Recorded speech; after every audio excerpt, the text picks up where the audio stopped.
Hello students, welcome to KD classes. तो आज हम पढ़ेंगे क्लास 12 राजनीति विज्ञान की एक वन शॉट वीडियो, वो भी कंप्लीट बुक की, जो कि मैंने बनाई है आपकी फर्स्ट बुक जिसका नाम है समकालीन विश्व राजनीति।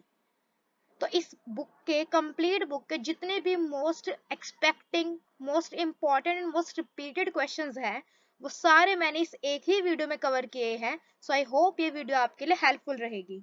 सो हम वीडियो स्टार्ट करते हैं। So first of all, we just need to recall our syllabus.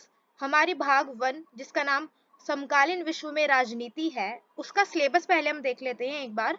तो फर्स्ट लेसन है दो ध्रुवीयता का अंत, सत्ता के समकालीन केंद्र, समकालीन दक्षिण एशिया, अंतरराष्ट्रीय संगठन, समकालीन विश्व में सुरक्षा, पर्यावरण और प्राकृतिक संसाधन और वैश्वीकरण। तो इन सभी चैप्टर्स को हम बड़ा ही ब्रीफली बट बहुत ही अच्छे तरीके से पढ़ने वाले हैं। तो हम स्टार्ट करते हैं आपने क्वेश्चन नंबर 1 से। क्वेश्चन नंबर 1 है सोवियत संघ के विघटन के क्या कारण थे। अब आप सब सोवियत संघ को तो जानते ही होंगे कि सेकेंड वर्ल्ड वॉर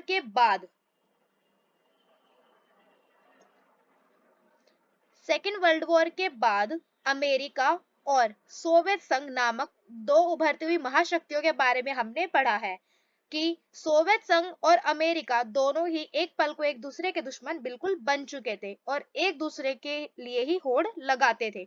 वो इसको नीचा दिखाना चाहता था और ये उसको नीचा दिखाना चाहते थे। लेकिन फिर बिल्कुल 1991 में जाकर सोवियत संघ का हमें अंत देखने को मिलता है। और सोवियत संघ का विघटन किस प्रकार हुआ था, उसके क्या कारण थे, उसी को हमें पढ़ना है इस क्वेश्चन के अंदर। तो सोवियत संघ के विघटन के जो सबसे पहला कारण था वो था कम्युनिस्ट विचारधारा।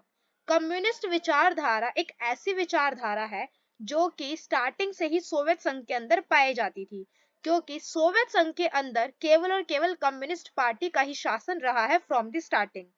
तो कम्युनिस्ट विचारधारा वहां पर पाया जाना बड़ा ही जायज है। लेकिन धीरे धीरे करके कम्युनिस्ट विचारधारा से उसकी जो जनता थी वो बिल्कुल ही नाखुश होती जा रही थी, जो कि एक मेन रीजन माना जाता है सोवियत संघ के विघटन का। दूसरी बात आती है खराब आर्थिक स्थिति। खराब आर्थिक स्थिति किस प्रकार? खराब आर्थिक स्थिति का मतलब है जब किसी भी देश में प्रोडक्शन ना हो या फिर प्रोडक्शन उतना ना हो, उसकी अर्थव्यवस्था में उसकी जो करेंसी होती है उसकी वैल्यू गिर जाए, या फिर किसी भी प्रकार का पैसे से रिलेटेड जो लॉस होता है वो आर्थिक हालत खराब होने ही कहलाएगा। तो यही सब सेम जो चीजें हैं वो हो रही थी सोवियत संघ के साथ। सोवियत संघ की जो स्थिति है वो धीरे धीरे करके बहुत ही ज्यादा खराब होती जा रही थी, जिसके कई कारण थे।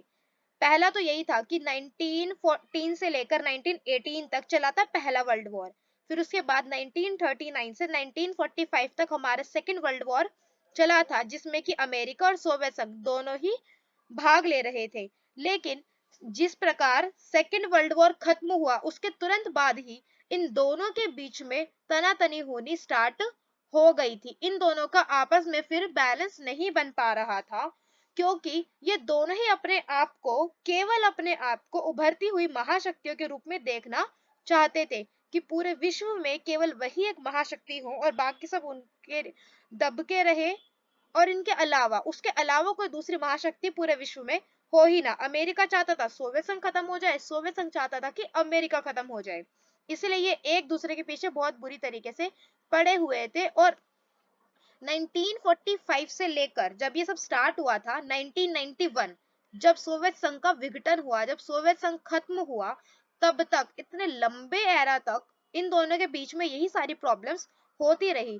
बट इसका जो इम्पैक्ट था वो सिर्फ और सिर्फ इन पर नहीं बल्कि पूरे विश्व पर पड़ रहा था। इसीलिए इसे शीत युद्ध का नाम दिया जाता है, क्योंकि कोई एक रियल युद्ध हुआ नहीं था इनके बीच में, लेकिन हर समय हर पल हर इंसान को बस इसी चीज का भय रहता था कि कब ना जाने इन दोनों के बीच में लड़ाई या फिर युद्ध हो जाए। तो अब युद्ध का जब खतरा बना बैठा है, जब कोई दूसरा ही देश हमारे खिलाफ इतना सब कुछ प्लान कर रहा है दिन रात, तो जाहिर सी बात है हम भी अपनी सेना पर ज्यादा से ज्यादा खर्चा करेंगे। और सेना पर इसीलिए भारी खर्च किया जा रहा था। अब सेना पर ज्यादा खर्च किया जा रहा है तो जाहिर सी बात है दूसरे फील्ड में कम पैसा लगा रहे होंगे। नेक्स्ट आता है गोरबाचेव के सुधार। अब गोरबाचेव जो है वो कम्युनिस्ट पार्टी के ही एक नेता है, जिन्होंने सोवियत संघ की इस आर्थिक हालत जो कि इतनी खराब हो रही थी उसको सुधारने के लिए कुछ नीतियां अपनाई थी, जिसे कि हम आगे क्वेश्चंस में पढ़ेंगे। बट फिलहाल के लिए आप इतना ही समझिए कि गोरबाचेव ने कुछ सुधार के लिए नीतियां अपनाई थी जो कि फुल प्रूफ नहीं थी और प्रॉपरली वर्क नहीं कर पाई थी। इस वजह से भी एक माना जाता है कि सोवियत संघ का विघटन हो गया था। नेक्स्ट है सोवियत गणराज्यों और पूर्वी यूरोप में आजादी की मुहिम। अब जो सोवियत संघ है वो 15 गणराज्यों से मिलकर बना हुआ है, हम सब जानते हैं। अब वो जो 15 गणराज्य थे, जब सोवियत संघ की खुद की हालत इतनी खराब होने लगी तो इन 15 गणराज्यों ने भी खुद को सोवियत संघ से अलग करना ही बेहतर समझा, क्योंकि वो चाहते थे कि इसके चक्कर में हमारी खुद की हालत खराब ना हो जाए। इसीलिए अब जो उसके खुद के जो गणराज्य थे वो स्वतंत्रता या फिर आजादी की मांग करने लगे थे।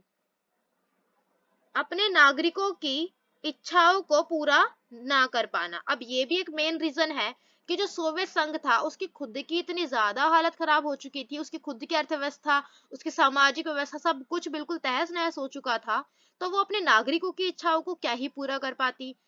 अब इसी वजह से जब उसके नागरिक खुद उससे नाखुश थे, जब वो खुद अपनी सरकार को कोस रहे हैं, अपनी सरकार के हित में नहीं सोच रहे, तो फिर उस देश का, उस राष्ट्र का विघटन होना तो ऑब्वियस है। नेक्स्ट है रूस की प्रमुखता। अब जिन 15 गणराज्यों से मिलकर रूस बना, जिन 15 गणराज्यों से मिलकर सोवियत संघ बना हुआ था, उन सब में एक था प्रमुख जिसका नाम था रूस। अब रूस को तो आप सभी जानते हैं, आज के टाइम पर रूस कितनी बड़ी पावर बनता जा रहा है, बट जो सारी पावर आज रूस के पास है, एक टाइम पर 1991 से पहले उससे भी ज्यादा पावर हुआ करती थी सोवियत संघ के बाद। लेकिन जैसे ही सोवियत संघ का विघटन हुआ तो सोवियत संघ के उत्तराधिकारी के रूप में रूस को देखा गया और सोवियत संघ की सारी पावर दे दी गई रूस को। तो ये भी एक रीजन है। पश्चिम के मुकाबले पीछे रहना। पश्चिम का अर्थ होता है यूरोप से, यानी कि यूरोप के जो देश है, अमेरिका वगैरह जितने भी देश आप समझ सको कि पश्चिम पहले भी फ्रॉम द स्टार्टिंग वो बहुत ज्यादा एडवांस टेक्नोलॉजी के रहे हैं, अभी भी वो सबसे ज्यादा एडवांस है, उनके पास सबसे ज्यादा टेक्नोलॉजीज है और वो विकास में हम सबसे आगे हैं। लेकिन उस टाइम पर सोवियत संघ ने पश्चिम को यानी कि यूरोप को पीछे छोड़ने की बहुत कोशिश की, लेकिन वो कर नहीं पाया। और ये भी एक रीजन है कि उसने उसकी होड़ करने के चक्कर में ही क्या कर दिया, अपने आप का विघटन ही करा लिया, अपनी स्थिति को इतना ज्यादा हद से ज्यादा खराब ही कर दिया। नेक्स्ट क्वेश्चन है सोवियत संघ के विघटन के क्या परिणाम सिद्ध हुए। अब परिणाम हमने ये तो देख लिया कि सोवियत संघ का विघटन हुआ किन कारणों की वजह से था, लेकिन अब ये देखना भी जरूरी है कि सोवियत संघ का विघटन हो तो गया, लेकिन उसके परिणाम क्या सिद्ध हुए। अब होने के बाद के रिजल्ट्स भी जानना तो जरूरी है ना। तो कई वर्षों से चल रहे शीत युद्ध की समाप्ति, यानी कि सबसे पहला जो हमें कंक्लूजन देखने को मिलता है कि सोवियत संघ के विघटन के बाद सबसे पहली चीज या सबसे पहला रिजल्ट या सबसे पहला इंपैक्ट हमें क्या देखने को मिला कि इतने लंबे वर्षों से जो शीत युद्ध चला आ रहा था, जिसके भय से लोग बिल्कुल मरे जा रहे थे कि कब न जाने हम पर परमाणु बम गिर जाए, पता नहीं कब स्थिति युद्ध की हो जाए और हम मारे जाए, लेकिन अब वो पूरा जो भय था वो खत्म हो चुका था। जो शीत युद्ध जो 1945 से चला हुआ आ रहा था, अब वो खत्म हो चुका था। सेकंड है सोवियत संघ का अंत। अब सोवियत संघ का विघटन हो गया, जो सोवियत संघ जो 15 गणराज्यों से मिलकर बना हुआ था अब वो टूट चुका है।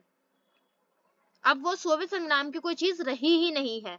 अब सोवियत संघ नहीं रहा तो क्या नए देशों का उदय हुआ कि सोवियत संघ जिन देशों से मिलकर बना हुआ था, जब वो सभी अलग अलग हो गए, जब वो सभी स्वतंत्र हो गए और सोवियत संघ नहीं रहा, तो हमें क्या देखने को मिला कि नए नए देशों का उदय हुआ। जो कि पहले सोवियत संघ का भाग हुआ करते थे, उन्होंने अपने आप को खुद एक इंडिविजुअल, एक इंडिपेंडेंट कंट्री के रूप में राइज किया।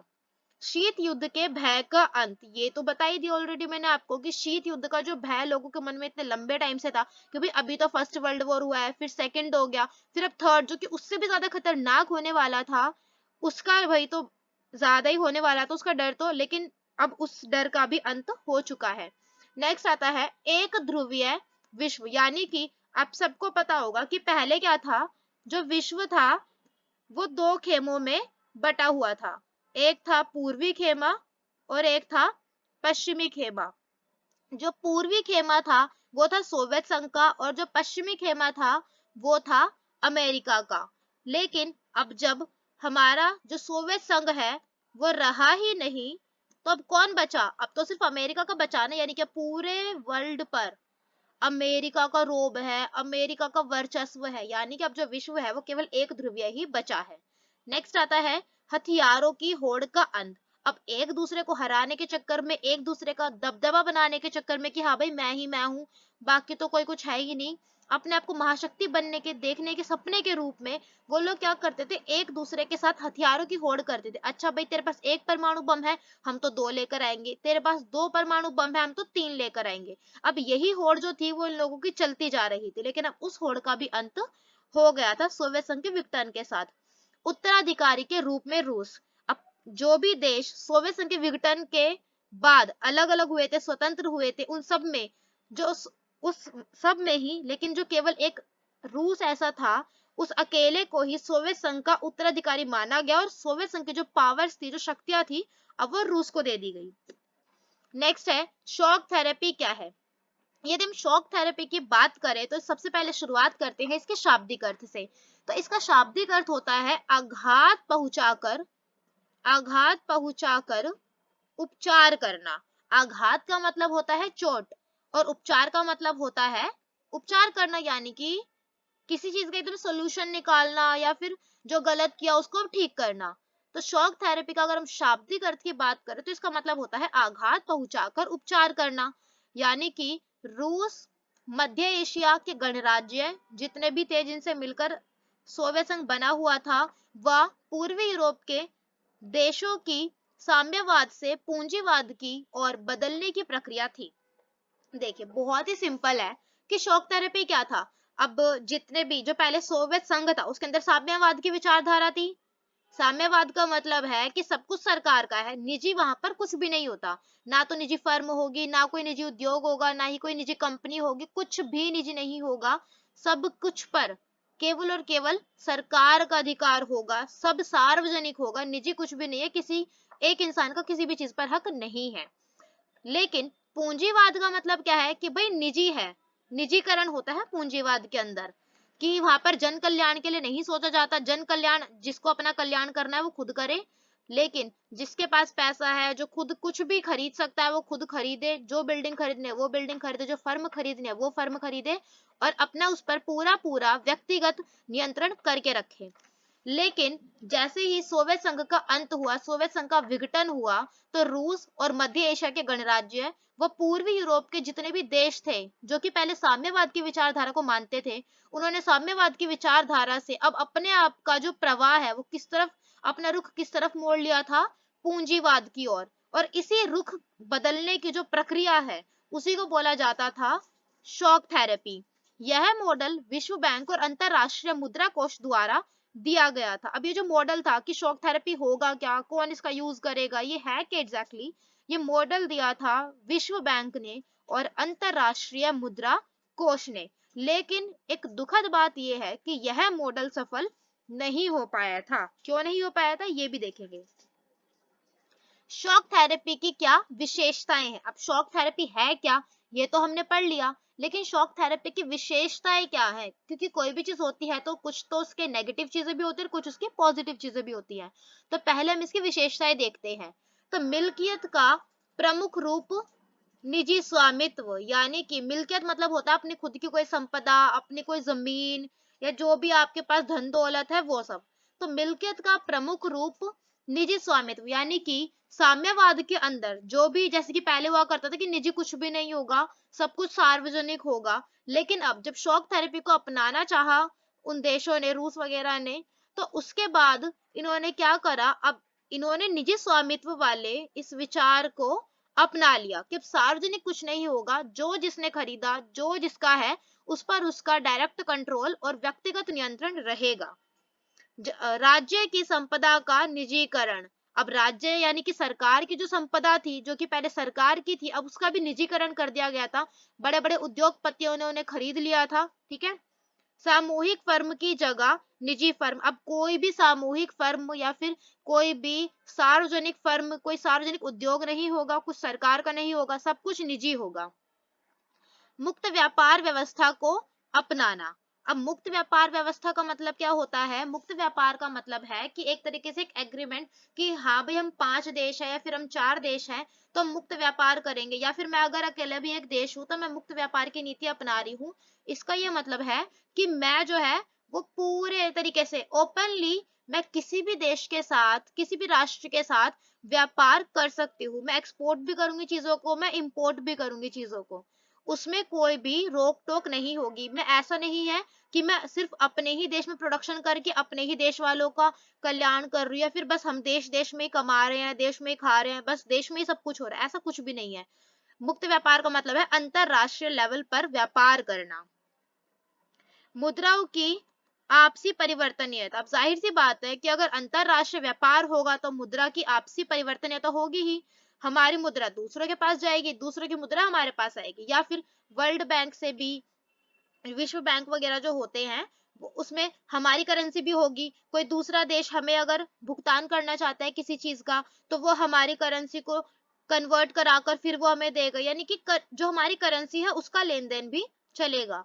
पश्चिमी देशों की आपसी परिवर्तनीयता, अब देश जैसे कि अब पश्चिमी देशों के साथ भी ये लोग अपने संबंध बना रहे, जब पश्चिमी देशों की इन्होंने विचारधारा ही अपना ली तो पश्चिमी देशों के साथ ही अपने संबंध भी अब क्या बनाने लगे हैं, अच्छे बनाने लगे हैं। पश्चिमी देशों की आर्थिक व्यवस्था से जुड़ाव, यानी कि पश्चिमी देशों के साथ भी बताया वो अपने रिलेशन अच्छे कर रहे हैं, लेकिन अब वो उनके साथ अपनी आर्थिक व्यवस्था भी जोड़ना चाहते हैं, अब वो उनके साथ व्यापार भी करना चाहते हैं। समझ रहे हैं आप?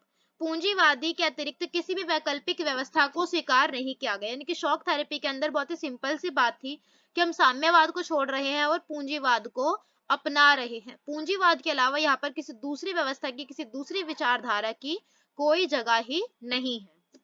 नेक्स्ट है शॉक थेरेपी के परिणाम क्या थे। अब शॉक थेरेपी की हमने अच्छाइयां पढ़ ली कि क्या पॉजिटिव चीजें थी, और शॉक थेरेपी खुद ही क्या थी, हमने ये सब पढ़ लिया। लेकिन जब शॉक थेरेपी को अपनाया गया तो उसके परिणाम हमें क्या देखने को मिले, तो सबसे पहला तो यही समझ लेंगे कि जो शॉक थेरेपी थी वो पूर्णतः असफल हो गई थी। क्योंकि अब आप ये समझिए कि कई सालों से किसी देश में साम्यवाद को अपनाया जा रहा है, उसकी विचारधारा को अपनाया जा रहा है, और अब अचानक से आप कहें कि रातों रात आप साम्यवाद से पूंजीवाद की ओर फ्लो करना चाहते हैं तो ये तो पॉसिबल है ही नहीं, बल्कि ऐसे में आपके विकास और आपके ग्रोथ के बदले आप बहुत ही ज्यादा और नीचे गिरते जाएंगे, और आपकी जो स्थिति है वो और भी ज्यादा खराब होती चली जाएगी। और सेम चीज हुई थी रूस के साथ। रूस ने चाहा था कि मैं भी भाई अब से पूंजीवाद को अपना रहा हूँ, अब मेरी भी जो स्थिति है वो यूरोप के देशों की जैसी, अमेरिका की जैसी हो जाएगी, मैं भी एकदम फुल्ली मस्त हो जाऊंगा। लेकिन ऐसा कुछ भी नहीं हुआ, बल्कि हुआ क्या, बिल्कुल इससे अपोजिट, कि जो रूस का जो औद्योगिक ढांचा है वो चरमरा गया, यानी कि बिल्कुल ही खराब हो गया। और रूसी रूबल, ये रूसी मुद्रा है, रूसी रूबल मुद्रा में गिरावट। अब जैसे कि अमेरिका है, आज के टाइम पर अमेरिका की जो करेंसी है डॉलर, उसकी वैल्यू बहुत ज्यादा है इंटरनेशनल मार्केट में। ठीक है, क्यों? क्योंकि अमेरिका की खुद की अर्थव्यवस्था बहुत ज्यादा अच्छी है। लेकिन जब रूस की खुद की ही अर्थव्यवस्था बिल्कुल गिरती जा रही है तो उसी का इम्पैक्ट पड़ा था इसकी करेंसी पर भी, कि इंटरनेशनल मार्केट में इनकी जो मुद्रा है रूबल, उसकी जो वैल्यू है वो गिरने लगी थी। समाज कल्याण की पुरानी व्यवस्था नष्ट, यानी कि अब जो समाज कल्याण के बारे में सोचा करते थे एक टाइम पर ये लोग, कि समाज के बारे में सोचेंगे, सब कुछ सार्वजनिक रखेंगे, निजी कुछ नहीं रखेंगे, सिर्फ ग्रुप ऑफ पीपल के हाथ में सब कुछ नहीं देंगे, लेकिन अब ये सब इन्होंने सोचना बंद कर दिया था। आर्थिक असमानता बढ़ी। अब जब इन्होंने, सरकार ने गरीबों के बारे में और निचले वर्ग के बारे में सोचना बंद किया, कल्याण के बारे में सोचना बंद करा, तो जाहिर सी बात है आर्थिक असमानता तो बढ़ेगी ही बढ़ेगी, यानी कि अब अमीर और गरीब के बीच की खाई और भी ज्यादा गहरी होती जा रही थी। क्योंकि जो अमीर लोग थे उनके लिए तो बल्कि बेस्ट हो गया था, क्योंकि अब सब कुछ निजी होने लगा था ना। तो अब वो तो भैया जो पैसे वाले लोग थे वो तो अपना खरीद खरीद के फर्में बनाने लगे, उद्योग बनाने लगे, तो वो तो अच्छा खासा पैसा कमा रहे हैं। लेकिन अब जिनके कल्याण करना चाहिए, जिनका, उनका कल्याण ही नहीं हो रहा, तो जिस वजह से गरीब और अमीर बहुत ज्यादा इनके बीच में डिफरेंस आ रहा है। उद्योगों को सस्ते दामों पर बेचा गया, सस्ते दामों यानी कि औने पौने दामों पर बेचा गया। अब जितने भी उद्योग थे जो कि पहले सार्वजनिक थे या फिर जो सरकार के थे, अब उन सभी उद्योगों को क्या कर दिया गया था, अब सरकार को थी पैसों की जरूरत। अब सरकार ने क्या करा, उन्हें जो उद्योगपति वगैरह थे उन्हें औने पौने दामों पर, यानी कि बहुत ही सस्ते दामों पर बेच दिया, कि चलो कोई नहीं बेच देते, कुछ पैसे ही सही पर आ तो रहे हैं। इसीलिए इसे इतिहास की सबसे बड़ी गराज सेल भी कहा जाता है। यानी कि इतने बड़े लेवल पर इतनी इमारतों को, इतनी चीजों को इतने कम दामों पर बेचा गया, जैसे कोई सेल लग जाती है ना, 50% 80% सेल लग जाती है, बिल्कुल ऐसे ही। तो इसीलिए इसे अब तक के इतिहास की सबसे बड़ी गराज सेल भी कहा जाता है। खाद्य वस्तुओं का अधिक आयात, अब जब खुद की स्थिति इतनी ज्यादा खराब है तो इंसान करेगा क्या? खाने के लिए उसे बाहर से आयात तो करना ही पड़ेगा, क्योंकि खुद तो अपने देश में कुछ प्रोडक्शन कर नहीं पा रहे हैं। यूरोपीय संघ क्या है, वह उसके उद्देश्य क्या है? यूरोपीय संघ वास्तव में एक 28 देशों का ऐसा समूह है जो यूरोपीय क्षेत्र के आर्थिक और सामाजिक विकास के लिए समर्पित है। यानी कि यूरोपीय संघ एक संगठन है। यूरोपीय संघ क्या है? एक संगठन है जो कि यूरोप के ही, उसमें 28 देश जो हैं वो शामिल है, और उन 28 देशों ने ही आपस में मिलकर एक यूरोपीय संघ बना रखा है। और ये क्या काम करता है? ये यूरोप के आर्थिक और सामाजिक विकास के लिए समर्पित है। यह संस्थान यूरोपीय देशों का एक ऐसा राजनीतिक संगठन है जो आपस में सभी देशों को मिलाकर यूरोप के विकास की रणनीति बनाने और उसे लागू करने के लिए गठित किया गया है। यानी कि यूरोपीय संघ जो है ये बनाया ही क्यों गया था? क्वेश्चन तो आएगा ही आप सबके भी मन में कि जो यूरोपीय संघ है वो क्यों बनाया गया था। भाई ऐसे ही कोई ना, थोड़ी ना कोई चीज बन जाती है। अब 28 देश अगर साथ में मिले हैं तो कोई ना कोई रीजन तो रहा ही होगा। तो वो रीजन क्या था? अब आप देखिए कि जो यूरोप था वो फर्स्ट वर्ल्ड वॉर में भी इन्वॉल्व था, वो सेकेंड वर्ल्ड वॉर में भी इन्वॉल्व था, और फिर ये काफी टाइम तक फिर ये शीत युद्ध का भी दौर चलता रहा था।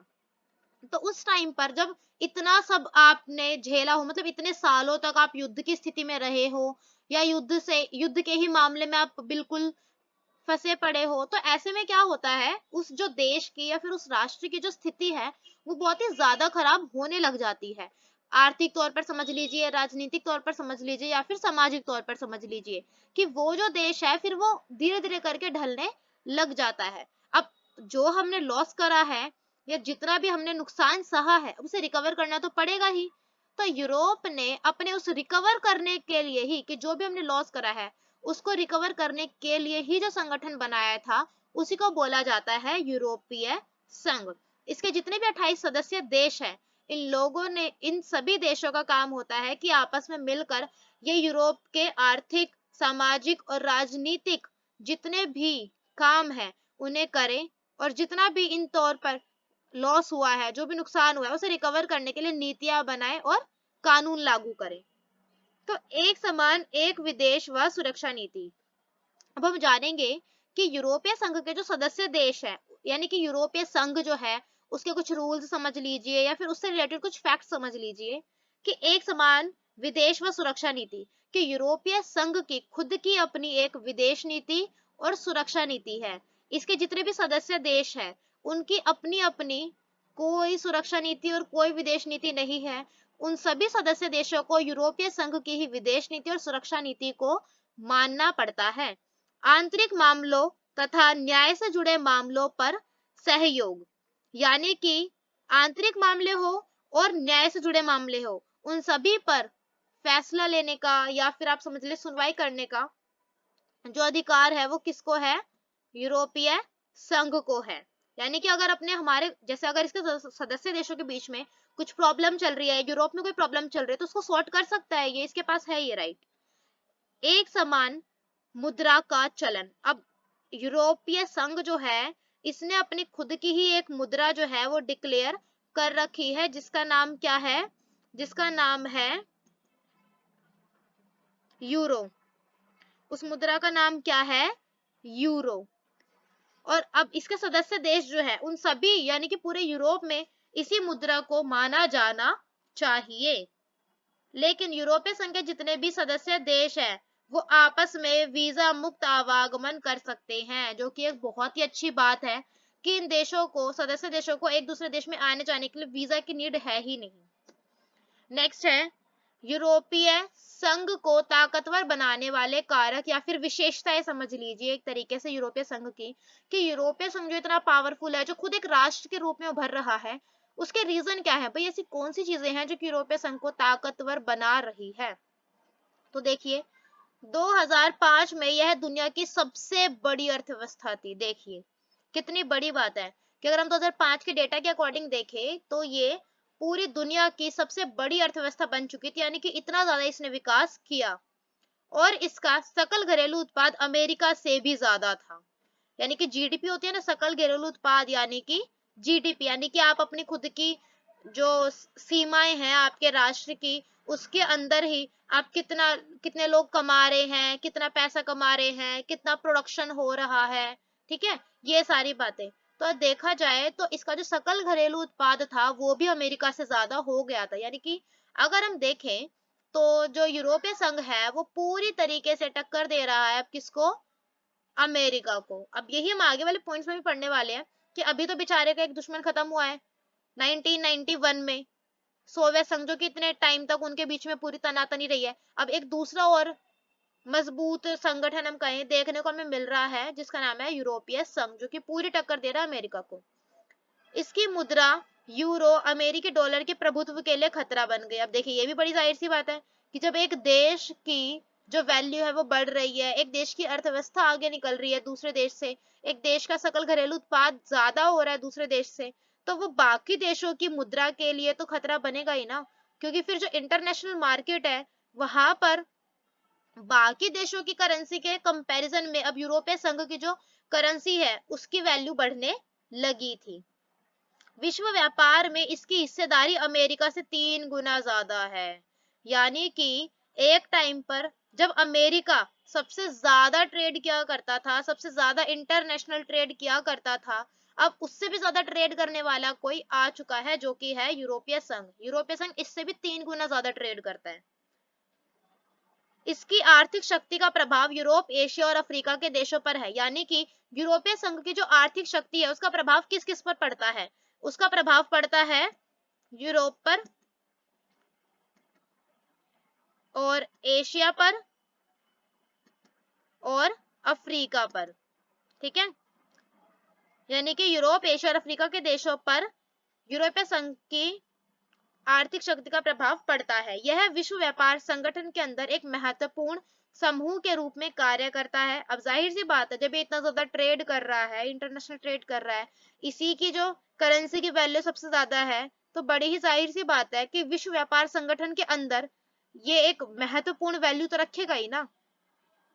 इसके 2 सदस्य देश ब्रिटेन और फ्रांस सुरक्षा परिषद के स्थायी सदस्य हैं। ये इंपॉर्टेंट है कि वैसे तो यूरोपीय संघ के कई सदस्य देश है, मैंने आपको बताया था, लेकिन अगर हम मेनली बात करें जो कि इम्पोर्टेंट है वो है ब्रिटेन और फ्रांस। ब्रिटेन और फ्रांस जो कि बहुत ही खुद भी एक ग्रोइंग, आप समझ लीजिए खुद एक बड़े ही एडवांस, बड़े ही मतलब कि आप समझ सकते हैं ना, बहुत ही एडवांस है, टेक्नोलॉजी है उनके पास, काफी विकसित है देश ब्रिटेन और फ्रांस।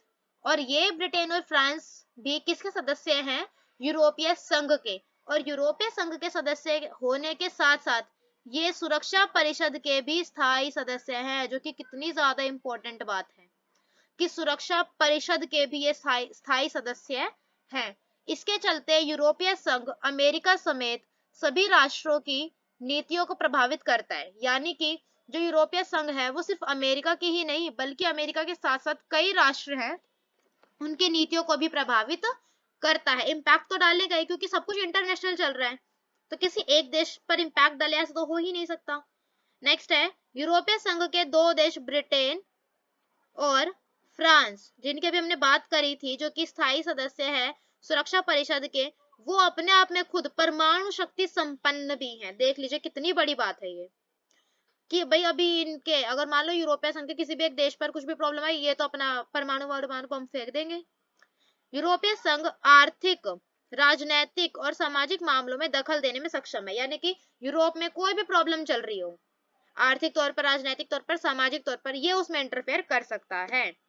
नेक्स्ट क्वेश्चन है यूरोपीय संघ की कमजोरियां क्या है। अब अच्छी अच्छी बातें तो पढ़ ली लेकिन इसकी कुछ ना कुछ कमजोरियां भी तो रही होंगी, अब उन्हें देखते हैं।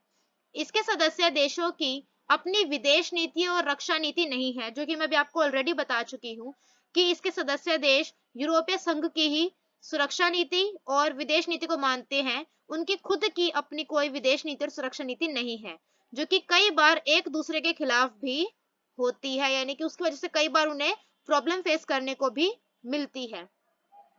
यूरोप के कुछ हिस्सों में यूरो मुद्रा को लागू करने को लेकर नाराजगी है। यानी कि यूरोप में यूरोपीय संघ जो है वो पूरे यूरोप का ही एक संगठन है जो कि पूरे यूरोप के लिए काम करता है, और यूरोपीय संघ ने अपनी मुद्रा बता रखी है क्या, यूरो। लेकिन अब यूरोप के अंदर कई ऐसे हिस्से हैं जो कि यूरो को मानने को ही तैयार नहीं है। वो नाराजगी दिखाते हैं कि हम इनकी करेंसी को क्यों माने। हाँ भी संगठन है, कोई बात नहीं, अच्छी बात है, लेकिन हम इनकी करेंसी को क्यों माने, हमारी खुद की अपनी करेंसी होनी चाहिए। जैसे कि डेनमार्क और स्वीडन, डेनमार्क और स्वीडन, इन दोनों ने ही क्या करा, इन दोनों ने ही यूरो मुद्रा को मानने का विरोध करा कि भाई हम तो मानेंगे ही नहीं। यूरोपीय संघ के कई सदस्य देश अमेरिकी गठबंधन में थे। यानी कि देखिए यूरोपीय संघ जो कि खुद एक खतरा बनता जा रहा है अमेरिका के लिए, अब ये क्या कह रहे हैं, ये कह रहे हैं कि भाई यूरोपीय संघ के जो सदस्य हैं कई, वो अमेरिका के गठबंधन में भी थे। यानी कि अमेरिका से उनका एक टाइम पर कोई ना कोई जुड़ाव रह चुका है। ब्रिटेन यूरोपीय संघ से जून 2016 में एक जनमत संग्रह के द्वारा अलग हो गए। यानी कि देखिए अभी हम ब्रिटेन फ्रांस कितना कर रहे थे कि यूरोपीय संघ के पास आधी पावर तो इन्हीं की है, ब्रिटेन और फ्रांस की। लेकिन अब यहाँ पर हमें देखने को मिलता है कि जून 2016 में एक जनमत संग्रह के द्वारा जो ब्रिटेन है वो भी इससे अलग हो चुका है। यानी कि इसकी पावर तो थोड़ी कम हो ही गई है। नेक्स्ट नेक्स्ट क्वेश्चन है, दक्षिण पूर्व एशियाई राष्ट्रों का संगठन जिसे कि आसियान कहा जाता है, ये बताना है हमें कि आसियान क्या है। ये कई बार बच्चों को समझ नहीं आता, सो मैं ट्राई करूंगी कि मैं अपना 100% दूं। हाँ, तो आसियान क्या है, अगस्त 1967 में इस क्षेत्र के 5 देशों इंडोनेशिया, मलेशिया, फिलीपींस, सिंगापुर और थाईलैंड ने बैंकॉक घोषणा पत्र पर हस्ताक्षर करके आसियान की स्थापना की। यानी कि हम बात करते हैं अगस्त 1967 की। अगस्त 1967 में 5 देशों ने, इंडोनेशिया, मलेशिया, फिलीपींस, सिंगापुर और थाईलैंड, इन 5 देशों ने ही मिलकर क्या करा, बैंकॉक घोषणा पत्र पर हस्ताक्षर करे और अपने आप को पांचों को मिलाकर एक क्या बनाया, एक संगठन बनाया। पांचों ने शुरुआत की थी, इसका नाम रखा इन्होंने आसियान। यानी कि ये इनका संगठन था जो कि अगस्त 1967 में बनाया गया था। अब आसियान, अब मैंने फिर वही बात आ गई कि अगर कोई भी संगठन बन रहा है तो उसके कुछ ना कुछ उद्देश्य तो होंगे, क्योंकि बिना काम के या फिर बिना मतलब के या फिर बिना रीजन के तो कुछ होता ही नहीं है। तो आसियान के मुख्य उद्देश्य क्या है, सबसे पहला सदस्य देशों के आर्थिक विकास को तेज करना। यानी कि जितने भी देश अपना विकास करना चाहते थे, जैसे कि मैंने अभी 5 देशों के नाम पढ़े, वो 5 देशों ने मिलकर इसकी स्टार्टिंग की, बाद में इसमें ऐड होते गए। लेकिन इसका मेन रीजन क्या था कि ये सदस्य जो देश हैं वो अपना आर्थिक विकास बड़ी ही तेजी से करना चाहते थे, इसलिए इन्होंने मिलकर ही आपस में एक संगठन बना लिया कि मिलकर ही सारे फैसले लेंगे, मिलकर ही नीतियां बनाएंगे ताकि सबका विकास तेजी से हो सके। इसके द्वारा सामाजिक और सांस्कृतिक विकास हासिल करना। अब ये चाहते थे कि एक बार आर्थिक विकास तो हम कर ही ले अपना तेज, तो आर्थिक विकास के बाद फिर हम क्या कर लेंगे, हम अपना सामाजिक विकास भी कर लेंगे और अपना सांस्कृतिक विकास भी कर लेंगे। कानून के शासन और संयुक्त राष्ट्र संघ के नियमों का पालन करके क्षेत्रीय शांति और स्थायित्व को बढ़ावा देना। जो आसियान के जो सदस्य देश हैं वो नॉन वायलेंस बिलीव करते हैं, लड़ाई झगड़ा नहीं करना, युद्ध नहीं करना, ठीक है। ये चाहते थे बस कि हम कानून का शासन हो गया, नियमों कानूनों को मानकर हम क्षेत्रीय शांति बनाए रखना चाहते हैं।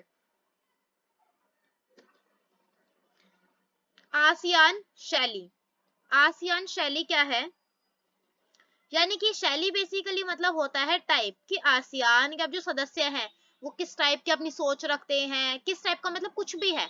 और ये मैं आपको ऑलरेडी बता चुकी हूँ कि ये टकराव रहित, सहयोगात्मक, मेल मिलाप से रहने वाले हैं, ये इसमें बिलीव करते हैं। और अपनी इसी आइडियोलॉजी के चलते इन्होंने, आसियान ने काफी यश कमाया है। यानी कि काफी इन्होंने तारीफें समझ लीजिए कमाई है कि हाँ भाई बहुत अच्छी आपकी विचारधारा है, आप बहुत अच्छा सोचते हैं, और इसी को बोला जाता है आसियान शैली। अब आसियान के प्रमुख स्तंभ, स्तंभ को आप इनके अंग समझ सकते हैं, पार्ट समझ सकते हैं कि आसियान के प्रमुख स्तंभ क्या है। तो आसियान सुरक्षा समुदाय, आसियान आर्थिक समुदाय और आसियान सामाजिक सांस्कृतिक समुदाय। अभी हम तीनों के कार्य पढ़ेंगे वन बाय वन। तो आसियान सुरक्षा समुदाय क्षेत्रीय विवादों को सैनिकों टकरावों तक ना ले जाने की सहमति पर आधारित है। यानी कि आसियान सुरक्षा समुदाय का ये कार्य है कि जितने भी क्षेत्रीय विवाद है उन्हें सैनिक टकरावों तक ले जाने से पहले ही आपसी सहमति से ही सुलझा लिया जाए। इसका जो पूरा काम है सुलझाने का, कि लड़ाई झगड़े ना हो, ये किसका काम है? आसियान सुरक्षा समुदाय का। नेक्स्ट है आसियान आर्थिक समुदाय का उद्देश्य देशों का साझा बाजार और उत्पादन आधार तैयार करना तथा इस क्षेत्र के सामाजिक और आर्थिक विकास में मदद करना है। यानी कि आसियान आर्थिक समुदाय जो है उसका कार्य है भाई हम जितने भी इसके सदस्य देश हैं उनके लिए साझा बाजार तैयार करना, उत्पादन का आधार तैयार करना और जितने भी इस क्षेत्र के सामाजिक और आर्थिक विकास में मदद करना, कि आर्थिक तौर पर जो भी विकास का काम होगा वो आसियान आर्थिक समुदाय ही करेगा। ठीक है, जितना भी सामाजिक विकास होगा वो भी इसी का काम है। साझा बाजार, कि हाँ भाई मिलकर हम एक बाजार बना लेते हैं, वहीं पर फिर हम आपस में क्या करेंगे? ट्रेड या फिर व्यापार कर लिया करेंगे। नेक्स्ट जो इसका थर्ड अंग है वो क्या था? आसियान सामाजिक सांस्कृतिक समुदाय का उद्देश्य है कि आसियान देशों के बीच टकराव की जगह बातचीत और सहयोग को बढ़ावा दिया जाए। यानी कि आसियान के जो सदस्य देश हैं उनके बीच में क्या किया जाए? जो भी भाई टकराव हो जाए अगर या फिर कोई भी विवाद हो जाए तो उसे सहयोग से, बातचीत से ही सॉल्व कर लिया जाए, ना कि उसमें कोई भी हम लड़ाई झगड़ा करें। आसियान की उपयोगिता या प्रासंगिकता। आसियान की मौजूदा आर्थिक शक्ति खासतौर से भारत और चीन जैसे तेजी से विकसित होने वाले एशियाई देशों के साथ व्यापार और निवेश के मामले में प्रदर्शित होती है। यानी कि अगर हम बात करें कि आसियान की जो ताकत है वो हमें क्या देखने को मिलती है, कि आसियान की अगर हम ताकत की बात करें तो इसके अंदर देखिए दो बहुत ही तेजी से विकसित हो रहे देश इसमें शामिल है। एक तो है भारत और एक है चीन। ये दोनों ही जो देश है अगर हम वर्तमान समय की बात करें तो बहुत ही स्पीड से क्या कर रहे हैं? विकास कर रहे हैं। और ये दोनों ही देश क्या है? आसियान का हिस्सा है, आसियान का सदस्य है। तो आसियान के लिए तो अच्छी बात ही हुई है, यानी कि हम इसे आसियान की पावर के रूप में देख सकते हैं। आसियान ने निवेश, श्रम और सेवाओं के मामले में मुक्त व्यापार क्षेत्र बनाने पर भी ध्यान दिया। यानी कि आसियान जो है ये भी चाहता है कि भाई हमें मुक्त व्यापार करना चाहिए और मुक्त व्यापार क्षेत्र बनाने चाहिए, क्योंकि कोई भी विकास इतनी आसानी से कर ही नहीं सकता। आप खुद सोचिए कि अगर कोई देश अपने ही बिल्कुल अपने देश के अंदर ही प्रोडक्शन कर रहा है, अपने देश के अंदर उसे खा वा के बैठ जा रहा है, तो उससे तो कोई फायदा होगा ही नहीं। आपका देश तो तब ग्रो करेगा, तब विकास करेगा ना जब आप दूसरे देशों के साथ व्यापार करेंगे, दूसरे देशों के साथ आप अपने संबंध अच्छे बनाएंगे और अंतरराष्ट्रीय पटल पर अपने आप को प्रूफ करके दिखाएंगे, तभी तो आप कहलाएंगे कि हाँ भाई आप विकसित देश हैं। अपने अपने देश में रहकर कोई कैसे विकसित हो सकता है? ठीक है, नेक्स्ट है अमेरिका तथा चीन ने भी मुक्त व्यापार क्षेत्र बनाने में रुचि दिखाई। यानी कि अमेरिका और चीन भी क्या, चीन पहले मुक्त व्यापार की या फिर खुले द्वार की नीति अपनाता नहीं था, लेकिन इसने बहुत बाद में जाके इसे अपनाया है। अमेरिका तथा चीन ने भी फिर बाद में क्या करा? मुक्त व्यापार क्षेत्र बनाने में रुचि दिखाई कि हाँ भाई ये तो बहुत अच्छी बात है, हमें भी इसे अपनाना चाहिए। कि ये तो अच्छी बात है ना भाई कि हमारा देश और भी ज्यादा ग्रो करेगा। फिर तो 1991 के बाद भारत ने पूरब की ओर की नीति अपनाई। ठीक है, भारत ने आसियान के सदस्य देशों सिंगापुर और थाईलैंड के साथ मुक्त व्यापार का समझौता किया। यानी कि भारत ने आसियान के जो सदस्य देशों सिंगापुर और थाईलैंड के साथ मुक्त व्यापार का समझौता किया।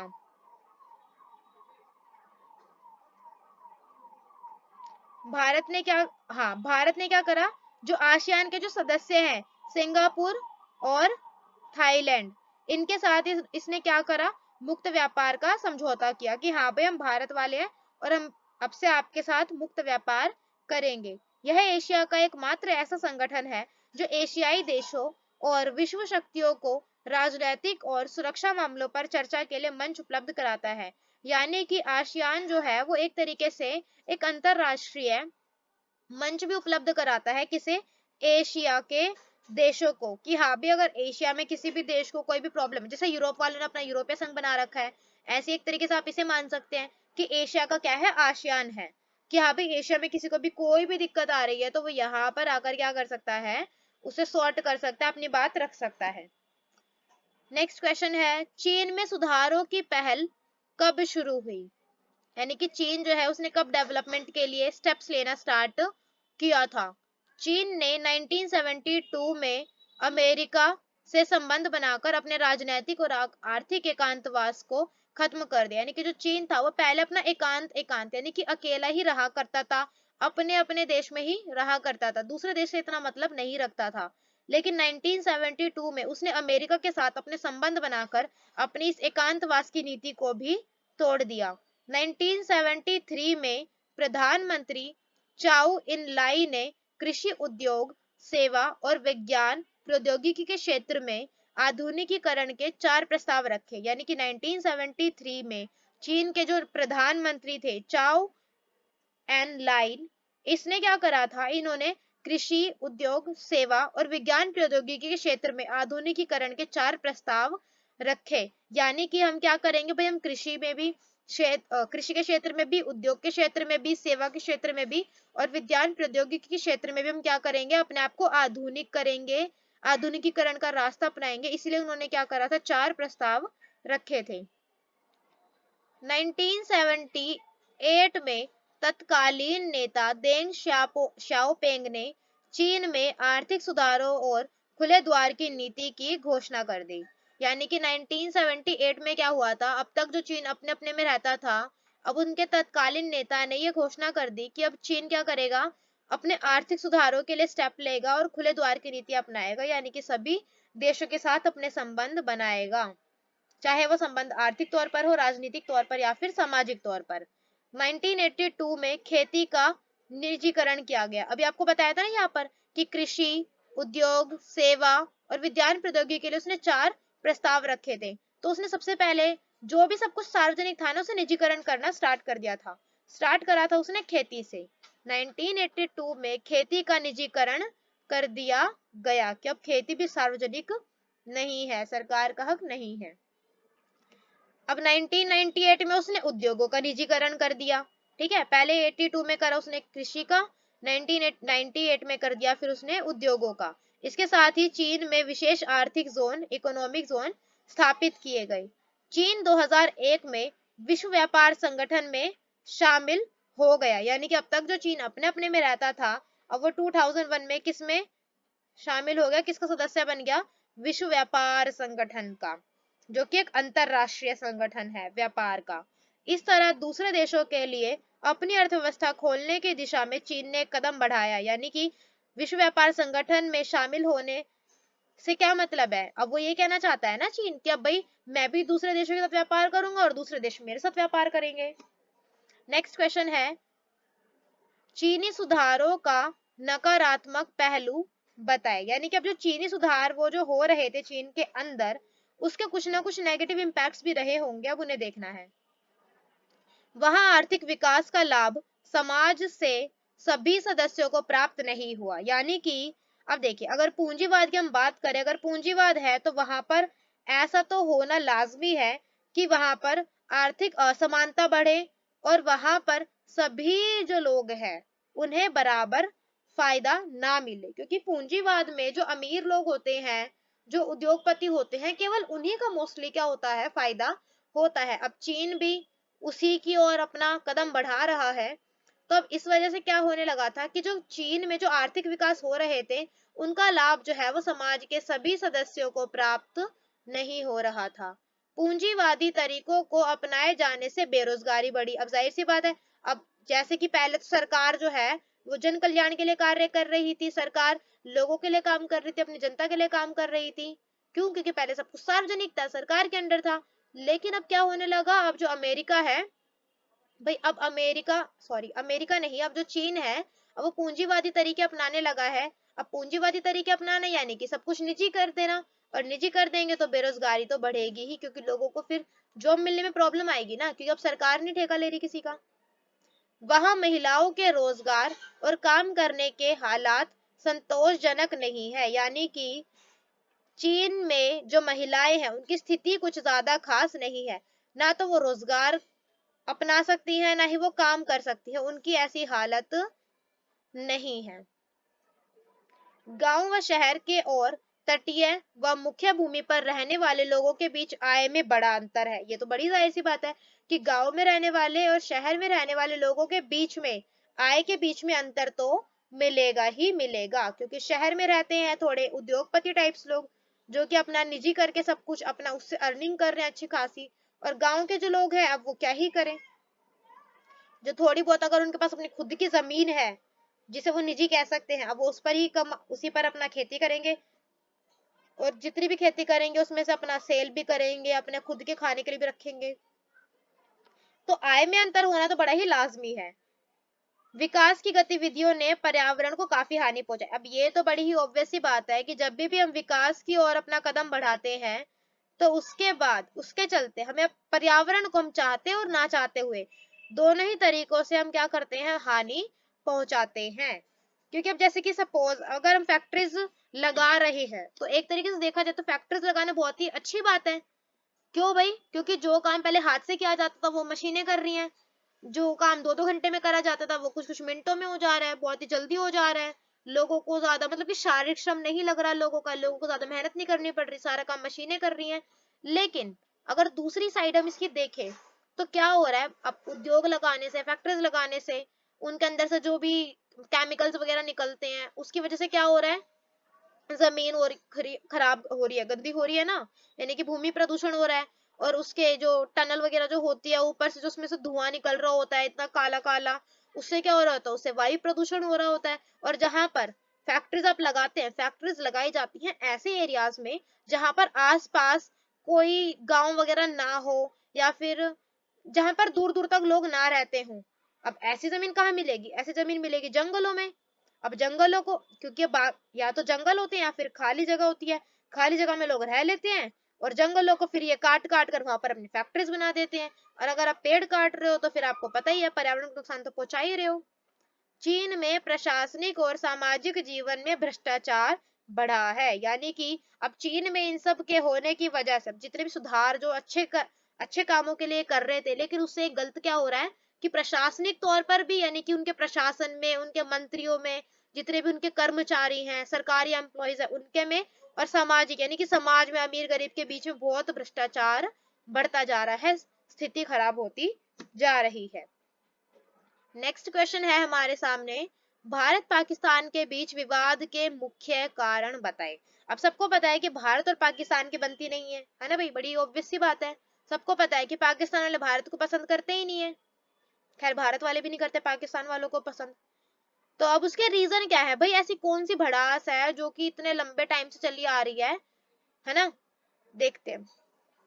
सबसे पहला है कश्मीर विवाद। ये तो भाई सबको ही पता होगा कि कश्मीर विवाद जो है सबसे मेन रीजन ही समझ लीजिए आप इसे तो, कश्मीर विवाद है ना, कि कश्मीर को वो हमेशा यूं कहता है, पाकिस्तान का ऐसा कहना है कि कश्मीर विवाद जो है उसमें वो ऐसा कहता है, अपना पक्ष क्या रखता है कि कश्मीर जो है वो हमारा है और भारत उसे हड़प के बैठा है, और भारत को अब हमें वो वापस लौटा देना चाहिए।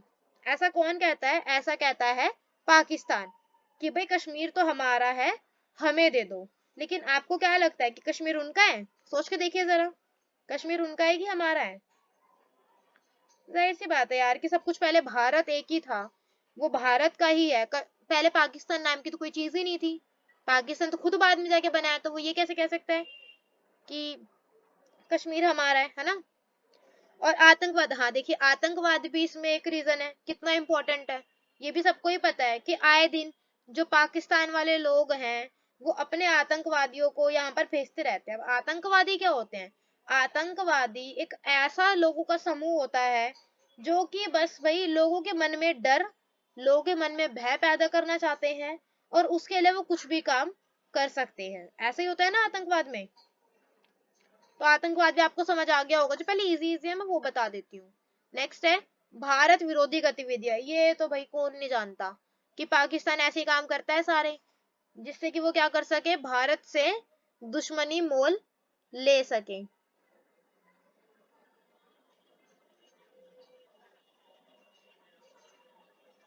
हाँ, नेक्स्ट है सर्करिक की सीमा रेखा विवाद। अब ये भी आपको पता ही होगा कि वो सर्करिक की जो सीमा रेखा है वो उस पे भी जैसे कश्मीर वाला सीन है ना, ऐसे ही करके सर्करिक की सीमा रेखा वाला भी है, वो उस पर भी अपना ही हक जमाने की कहता है।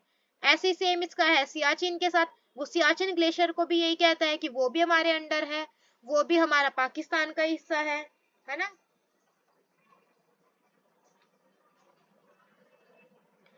और कौन सा बचा है, चलिए नेक्स्ट करते हैं। हाँ, नदी जल विवाद। नदी जल विवाद में क्या है, जैसे कि पंजाब में से नदियां निकलती हैं, तो उसमें भी पाकिस्तान ये कहता है कि भाई अब पाकिस्तान, जैसे कि पंजाब का आधा हिस्सा पाकिस्तान में चला गया है और आधा हिस्सा इंडिया के अंदर आ गया है, तो इस पर भी विवाद चलता रहता है कि उस नदी का जो पानी है उस पर अधिकार किसका है बेसिकली। अब भारत पाकिस्तान के बीच अब तक कितने युद्ध हुए हैं और कब, ये भी इंपॉर्टेंट क्वेश्चन है, मैं इसे इंपॉर्टेंट क्वेश्चन ही कंसीडर करूंगी कि भारत पाकिस्तान के बीच अब तक कितने युद्ध हुए हैं और कब कब हुए हैं। तो भारत पाकिस्तान के बीच जो है वो आज तक 4 युद्ध हुए हैं। कितने युद्ध, 4 युद्ध हुए हैं, जिसमें कि पहला हुआ था 1947 में, दूसरा हुआ था 1965 में, तीसरा हुआ था 1971 में एंड चौथा हुआ था 1999 में। 1947 में कब हुआ था ये सबको ही पता है कि जब 14 और 15 अगस्त को जब हम आजाद हुए थे, हमें आजादी मिली थी ब्रिटिशर्स से, तो उसके बाद पाकिस्तान और इंडिया ये अलग कर दिए गए थे। तो उसी के बाद जब इंडिया वाले जो लोग हैं, यानी कि इंडिया में जो लोग मुस्लिम हैं और वो पाकिस्तान जाना चाहते थे, तो वो पाकिस्तान जा रहे थे ट्रेनों में भर के, और पाकिस्तान वाले एरिया में जो हिंदू लोग रहते थे, जो कि हिंदुस्तान यानी कि भारत आना चाहते थे, वो भारत आ रहे थे ट्रेन में बैठ के। लेकिन अभी जो ट्रेन में बैठकर जो आने वाला सफर है ये इतना ज्यादा खतरनाक होगा, ये किसी को नहीं पता था, क्योंकि उसी टाइम पर पाकिस्तानी वाले जो लोग थे उन्होंने इंडिया में जो लोग जा रहे थे उन पर आक्रमण कर दिया था। बेसिकली ये हिंदू और मुस्लिम का चल रहा था कि पाकिस्तान वाले इंडिया में जाने वाले लोगों को मार रहे थे और इंडिया वाले पाकिस्तान में जाने वाले लोगों को मार रहे थे। ठीक है, उस टाइम, हाँ, सेकंड युद्ध जो कि हुआ था 1965 में, ये पाकिस्तानी एक आक्रमण था। ठीक है, जो कि पाकिस्तान ने अचानक से एक आक्रमण कर दिया था, जो कि ये करता ही रहता है। तीसरा युद्ध है 1971 में, जब बांग्लादेश संकट आया था, 1971 में बांग्लादेश बना था। ठीक है, उस टाइम पर भी युद्ध हुआ था पाकिस्तान और भारत के बीच में। और चौथा युद्ध है 1999 में, कारगिल युद्ध, जो कि खुद कितना ही फेमस है। ठीक है, तो ये 4 युद्ध थे। वैसे तो ये लॉन्ग क्वेश्चन आएगा नहीं, बट आएगा तो ये शॉर्ट में ही आएगा, बाकी आप इसे एमसीक्यू के लिए याद कर सकते हैं। नेक्स्ट क्वेश्चन है, पाकिस्तान में लोकतंत्र स्थापित ना रहने के क्या कारण है। यानी कि पाकिस्तान में कभी सैनिक शासन आ जाता है, कभी लोकतंत्र आ जाता है, यानी कि चलता क्या रहता है, पाकिस्तान में कुछ भी स्टेबल क्यों नहीं है, इसके रीजन बताने हैं हमें। यहाँ सेना, धर्मगुरु और भूस्वामी अभिजनों का सामाजिक दबदबा है। यानी कि जो पाकिस्तान है वहां पर सरकार से भी ज्यादा, यानी कि पाकिस्तान में जो दबदबा है एक तरीके से देखा जाए तो वो दबदबा किसका है, सेना का, क्योंकि वहां की सेना को उसने ज्यादा ताकत दे रखी है। धर्मगुरुओं का, जो कि वो अपने धर्मगुरुओं को बहुत मानते हैं। और भूस्वामी अभिजन, जो कि वहां के भूस्वामी, जैसे कि बड़े बड़े जमींदार पहले हुआ करते थे। ठीक है, भूस्वामी अभिजनों का सामाजिक दबदबा है, जिसकी वजह से निर्वाचित सरकारों को गिराकर सैनिक शासन कायम हुआ। अब देखिए, जब आपकी खुद की जनता ही इतनी हावी हो जाए, आपकी खुद की जनता ही इतनी पावरफुल हो जाए, तो ऐसा होना भी बड़ा ही जाहिर सा लगता है कि फिर वो ही पावरफुल जनता सरकार को ही गिराकर वहां पर अपना शासन स्थापित कर लेती है। और यही सेम चीज हुई है किसके साथ, पाकिस्तान के साथ। पाकिस्तान की भारत के साथ तनातनी हमेशा से ही रहती है, जिसकी वजह से सेना समर्थक समूह ज्यादा मजबूत है। यानी कि अब पाकिस्तान और भारत का स्टार्टिंग से थोड़ा कनेक्शन ऐसा ही है। अब जिस वजह से पाकिस्तान ने क्या कर दिया, अपनी सेना को ही क्या कर दिया, ज्यादा ताकतवर बना दिया। अब उसकी सेना इतनी ज्यादा ताकतवर हो गई कि वो उसी पर हावी हो गई। अंतरराष्ट्रीय समर्थन का भी अभाव है, यानी कि जैसे कि अगर हम बात करें भारत की, तो भारत के प्रधानमंत्री सभी देशों के साथ अपने संबंध अच्छे बनाने में लगे रहते हैं, लेकिन ऐसा पाकिस्तान के केस में हमें देखने को नहीं मिलता, क्योंकि पाकिस्तान के साथ बहुत ही कम देशों का या फिर बहुत ही कम पावरफुल देशों का जो है समर्थन है, जिस वजह से भी वो थोड़ा वीक पड़ जाता है।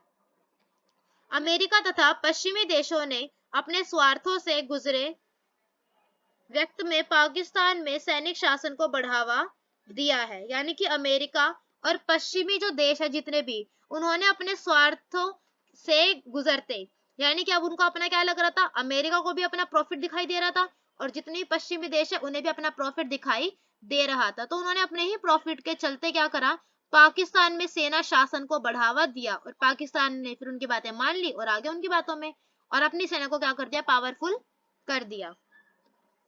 अब नेक्स्ट क्वेश्चन है, भारत और बांग्लादेश के बीच सहयोग और असहयोग के मुद्दे बताइए, यानी कि अब हमने भारत और पाकिस्तान का तो पढ़ लिया कि क्या कनेक्शन है, अब नेक्स्ट आता है भारत और बांग्लादेश के बीच, हमें इनके बीच में सहयोग की भी कुछ बातें बतानी है, यानी कि ऐसा कौन सा मतलब कि ऐसे कौन से टॉपिक्स हैं जिनसे रिलेटेड इन दोनों के जो थॉट्स है वो मैच करते हैं और ऐसे कौन से टॉपिक्स हैं जिन पर इनके जो थॉट्स है वो मैच नहीं करते।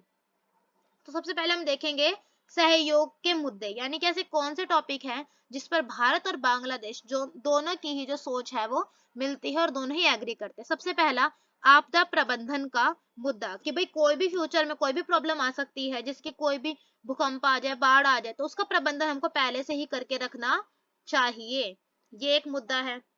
पर्यावरण का मुद्दा, कि पर्यावरण को हमें हमेशा अपनी प्रायोरिटी मानना चाहिए, ठीक है, इस पर भी इन दोनों की बातें मैच करती है, दोनों के थॉट्स मिलते हैं। तीसरा है लुक ईस्ट और एक्ट ईस्ट, यानी कि ईस्ट की तरफ देखो और ईस्ट की तरह ही रिएक्ट करो, ईस्ट की तरह ही देखो, यानी कि ईस्ट को अपना आइडियल बना लो, ईस्ट की तरफ देखो और ईस्ट से फिर इंस्पायर हो और ईस्ट की तरह ही काम करो।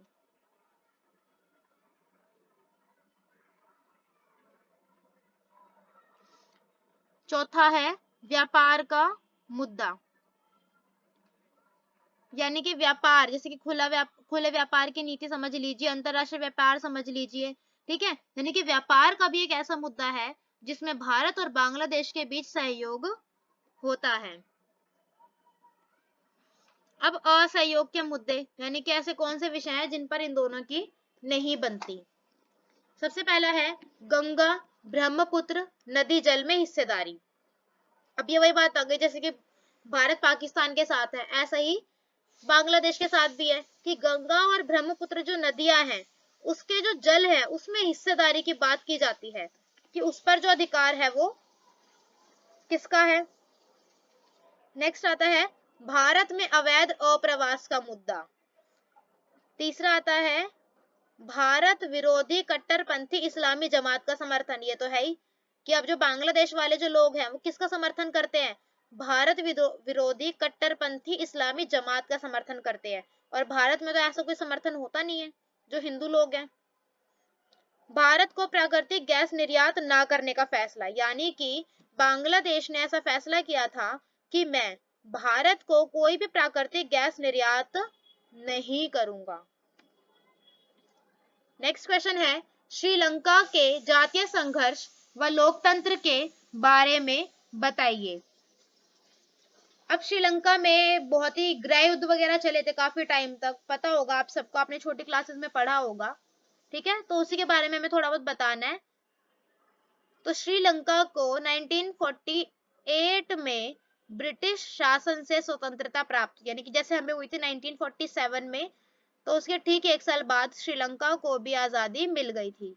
श्रीलंका की राजनीति पर उस समय बहुसंख्यक सिंगली समुदाय का दबदबा था। अब ऐसा तो हुआ ही करता था उस टाइम पर कि जो बहुसंख्यक हुआ करते थे वो अल्पसंख्यकों को दबा के रखने की कोशिश करते थे, ठीक है, तो उस टाइम पर श्रीलंका की जो राजनीति थी उसमें सिंगली समुदाय जो कि क्या था, एक बहुसंख्यक समुदाय था, जिनकी जनसंख्या श्रीलंका में सबसे ज्यादा थी, वो समुदाय बाकी सभी अल्पसंख्यक समुदायों पर अपना कब्जा बना के रखने की, अपना दबदबा बना के रखने की कोशिश करता था। अब तमिलों द्वारा श्रीलंका में अलग राष्ट्र की मांग और संसाधनों पर अधिकार के कारण सिंगली समुदाय से संघर्ष शुरू हुआ। अब जो तमिल थे, जिनकी भले ही जनसंख्या जो थी वो कम थी, लेकिन फिर भी भाई ऐसा तो नहीं होना चाहिए ना कि जिसकी संख्या कम है आप उसे कुछ मानो ही ना या फिर वो दब के रहे, ऐसा क्यों हो। ठीक है, तो अब संसाधनों पर जो सारा अधिकार था वो सिंगली करके बैठे हुए थे अपना। तो इसी वजह से तमिलों ने क्या बोला, तमिलों ने अपना अलग राष्ट्र की मांग कर दी कि अगर इस राष्ट्र में सब कुछ सिंगलियों का ही है तो ये सिंगलियों का ही रहे, हमें अपना अलग राष्ट्र दे दीजिए। अब 1983 के बाद उग्र तमिल संगठन, जिसे कि इंग्लिश में बोला जाता है लिबरेशन टाइगर्स ऑफ तमिल इलम, लिट्टे, लिट्टे भी कहा जाता है इसे, लिट्टे इसकी शॉर्ट फॉर्म है और फुल फॉर्म है इसकी लिबरेशन टाइगर्स ऑफ तमिल इलम, ने श्रीलंकाई सेना के साथ सशस्त्र संघर्ष किया। अब देखिए, जब तमिलों की बात मानी नहीं गई तो तमिलों ने क्या करा फिर कि भाई हमने तो अभी प्यार से बोला था, अगर आप हमारी बात प्यार से नहीं मानोगे तो हम क्या करेंगे, फिर हम संघर्ष करेंगे। तो उन लोगों ने क्या कर दिया, संघर्ष कर दिया और 1983 में उन्होंने अपना एक संगठन बनाया जिसका नाम था लिबरेशन टाइगर्स ऑफ तमिल इलम, यानी कि लिट्टे। और फिर इसी संगठन ने क्या करा, श्रीलंका की जो सेना थी उसके साथ सशस्त्र संघर्ष किया। सशस्त्र का मतलब होता है हथियारों के साथ। नॉर्वे एंड आइसलैंड जैसे देशों ने अंतरराष्ट्रीय मध्यस्थ की भूमिका निभाई, यानी कि जब ये सशस्त्र विद्रोह चल रहा था, जब ये युद्ध चल रहा था 1983 के टाइम पर, तो उस टाइम पर मध्यस्थ की, यानी कि एक तरीके से बिचौलिया टाइप होते हैं ना कि हाँ भाई तुम लड़ो मत, हम समझा रहे हैं, तो उस टाइम पर ये किसने निभाई थी मध्यस्थ की भूमिका, एक नॉर्वे और आइसलैंड ने। ठीक है, अतः सशस्त्र संघर्ष समाप्त हुआ क्योंकि 2009 में लिट्टे को खत्म कर दिया गया। अब विचारों का संघर्ष भी समाप्त हो तो गया 2009 में, लेकिन कैसे हुआ, क्योंकि उनके संगठन को ही खत्म कर दिया गया था। अब सार्क, सार्क क्या है ये इंपॉर्टेंट है। सार्क जिसे कि बोला जाता है South Asian Association for Regional Cooperation, SAARC इसकी शॉर्ट फॉर्म है और इसकी फुल फॉर्म है South Asian Association for Regional Cooperation. इसके उद्देश्य व उपलब्धियां बताएं। तो पहले तो हम ये जान लेते हैं कि सार्क है क्या। तो सार्क की स्थापना 8 दिसंबर 1985 को हुई थी। सार्क की स्थापना कब हुई थी, 8 दिसंबर 1985 को। इसके सदस्य देश कौन है, भारत, पाकिस्तान, बांग्लादेश, भूटान, नेपाल, श्रीलंका और अफगानिस्तान, मालदीव भी है, और अफगानिस्तान जो कि 2005 में इसका सदस्य बना। यानी कि 8 दिसंबर 1985 में जब इसकी स्थापना हुई तब अफगानिस्तान इसका सदस्य नहीं था, अफगानिस्तान इसका सदस्य बना 2005 में। अब इसके उद्देश्य है, अगेन वही बात कि अगर कोई संगठन बना है तो उसका कोई ना कोई रीजन, कोई ना कोई इसका उद्देश्य तो रहा ही होगा। तो उसके उद्देश्य क्या थे, क्षेत्रीय सहयोग को बढ़ावा देना, यानी कि अपने भाई जितने भी देश हैं ये, उनमें सहयोग को बढ़ावा देना, एक दूसरे के साथ कोऑपरेट करना कि मुझे कोई प्रॉब्लम आई तो आप मेरी हेल्प कर दो, आपको कोई प्रॉब्लम आई तो मैं आपकी हेल्प कर दूं, लड़ाई झगड़ा नहीं करना। आर्थिक सहयोग, यानी कि अगर कभी पैसों की जरूरत पड़े तो हम पैसों की भी मदद कर सके कि भाई आज मेरे पास पैसा नहीं, आज मेरी अर्थव्यवस्था खराब है तो आप मेरी हेल्प कर दो, और आपकी अगर अगर कभी आपको ऐसी जरूरत पड़ी तो मैं आपकी मदद कर दूंगी। दक्षिण एशिया के लोगों के कल्याण को बढ़ावा देना, यानी कि इसका एक उद्देश्य ये भी था कि दक्षिण एशिया के जो लोग हैं, यानी कि वहां के देश के जो लोग हैं उनके कल्याण को बढ़ावा देना, वहां के लोगों की स्थिति को सुधारना, ये भी इनका एक उद्देश्य था। एंड चौथा इनका एक उद्देश्य है सांस्कृतिक विकास, यानी कि अपनी संस्कृति का विकास करना, अपनी संस्कृति को बढ़ावा देना, ठीक है, अपने कल्चर को आगे लेकर जाना। अब सार्क की उपलब्धियां क्या है, साफ्टा को बनाकर व्यापार की दिशा में महत्वपूर्ण कदम उठाया, यानी कि ये किसकी तरफ कदम उठा रहे थे, व्यापार की तरफ। व्यापार तो सबका ही एक मेन रीजन रहता है कि अगर भैया हमने कोई भी संगठन बनाया है तो व्यापार से रिलेटेड तो वो काम करेगा ही करेगा। पर्यावरण, आर्थिक विकास व ऊर्जा आदि क्षेत्रों में सहयोग की बात की है कि पर्यावरण के क्षेत्र में भी, आर्थिक क्षेत्र में भी और ऊर्जा के क्षेत्र में भी हम क्या करेंगे, एक दूसरे का सहयोग ही करेंगे। नेक्स्ट क्वेश्चन है, अंतरराष्ट्रीय संगठनों की क्या आवश्यकता है? तो अंतरराष्ट्रीय विवादों के शांतिपूर्ण समाधान हेतु, यानी कि अब जितने भी इंटरनेशनल संगठन बनाए जाते हैं तो उसकी हमें नीड क्यों पड़ती है, ये हमें इस क्वेश्चन में बताना है। तो सबसे पहला मेन रीजन क्या है कि अंतरराष्ट्रीय विवादों के शांतिपूर्ण समाधान हेतु कि इंटरनेशनल लेवल पर, यानी कि अगर दो देशों के बीच में, चार देशों के बीच में कोई भी तनातनी हो रही है, कोई भी विवाद हो रहा है, तो उसमें वो जो बात है वो युद्ध तक या फिर वर्ल्ड वॉर तक ना जाए, क्योंकि फिर वो नॉर्मल युद्ध तो रहेगा नहीं। अगर अंतरराष्ट्रीय लेवल पर कोई चीज होती है तो फिर वो एक देश पर इम्पैक्ट नहीं डालती, ठीक है। तो इसीलिए अंतरराष्ट्रीय विवादों को शांतिपूर्ण तरीके से सुलझाने के लिए ही हमें किसकी जरूरत पड़ती है, अंतरराष्ट्रीय संगठनों की। सेकंड पॉइंट है युद्धों की रोकथाम में सहायक, यानी कि जब हम सारी बातें शांतिपूर्ण तरीके से सुलझा लेंगे तो हमें युद्धों की तो जरूरत पड़ेगी ही नहीं। विश्व के आर्थिक विकास में सहायक, कि हम एक नहीं, दो नहीं, तीन नहीं, हम किसी गिने चुने देश के नहीं बल्कि हम पूरे विश्व के आर्थिक विकास में सहायता करेंगे। अंतरराष्ट्रीय संगठन यही तो करते हैं, पूरे देश के लिए काम करते हैं, नहीं सॉरी, पूरे विश्व के लिए काम करते हैं, किसी एक देश के लिए नहीं करते। प्राकृतिक आपदा महामारी से निपटना, अभी जैसे कि कोविड-19 आया था, तो कोविड-19 के टाइम पर WHO वगैरह ने कितना साथ दिया था, वो कितनी रिसर्च कर रहा था, सब कुछ कितना, मतलब कि अंतरराष्ट्रीय लेवल पर कितना सब कुछ उसके बारे में सोचा जा रहा था, रिसर्चेस की जा रही थी। यानी कि जब कोई भी चीज अंतरराष्ट्रीय लेवल पर होगी तो उसके लिए आप ये समझ लीजिए, उसके निपटारे के लिए, उसको सुलझाने के लिए जो पूरी जो जिम्मेदारी होती है वो अंतरराष्ट्रीय संगठनों की ही होती है। अंतरराष्ट्रीय सहयोग को बढ़ावा देना, अब जब हम सभी देश एक दूसरे की हेल्प करेंगे, एक दूसरे के साथ कोऑपरेट करेंगे, तो जाहिर सी बात है कि आपस में हम एक दूसरे के साथ सहयोग को ही तो बढ़ावा दे रहे हैं, अपने एक दूसरे के साथ रिलेशन ही तो अच्छे कर रहे हैं। विश्व में समझौते व संधियां कराने के लिए, कि वैश्विक तौर पर जितने भी समझौते हो रहे हैं, कि एक देश दूसरे देश के बीच में हो रहे हैं, समझौते हो चाहे कोई भी संधि हो, उन्हें कराने का भी कार्य होता है अंतरराष्ट्रीय संगठन का। अब संयुक्त राष्ट्र संघ की संरचना देखिए, संयुक्त राष्ट्र संघ की संरचना में इसके कितने अंग होते हैं, इसके 6 अंग होते हैं।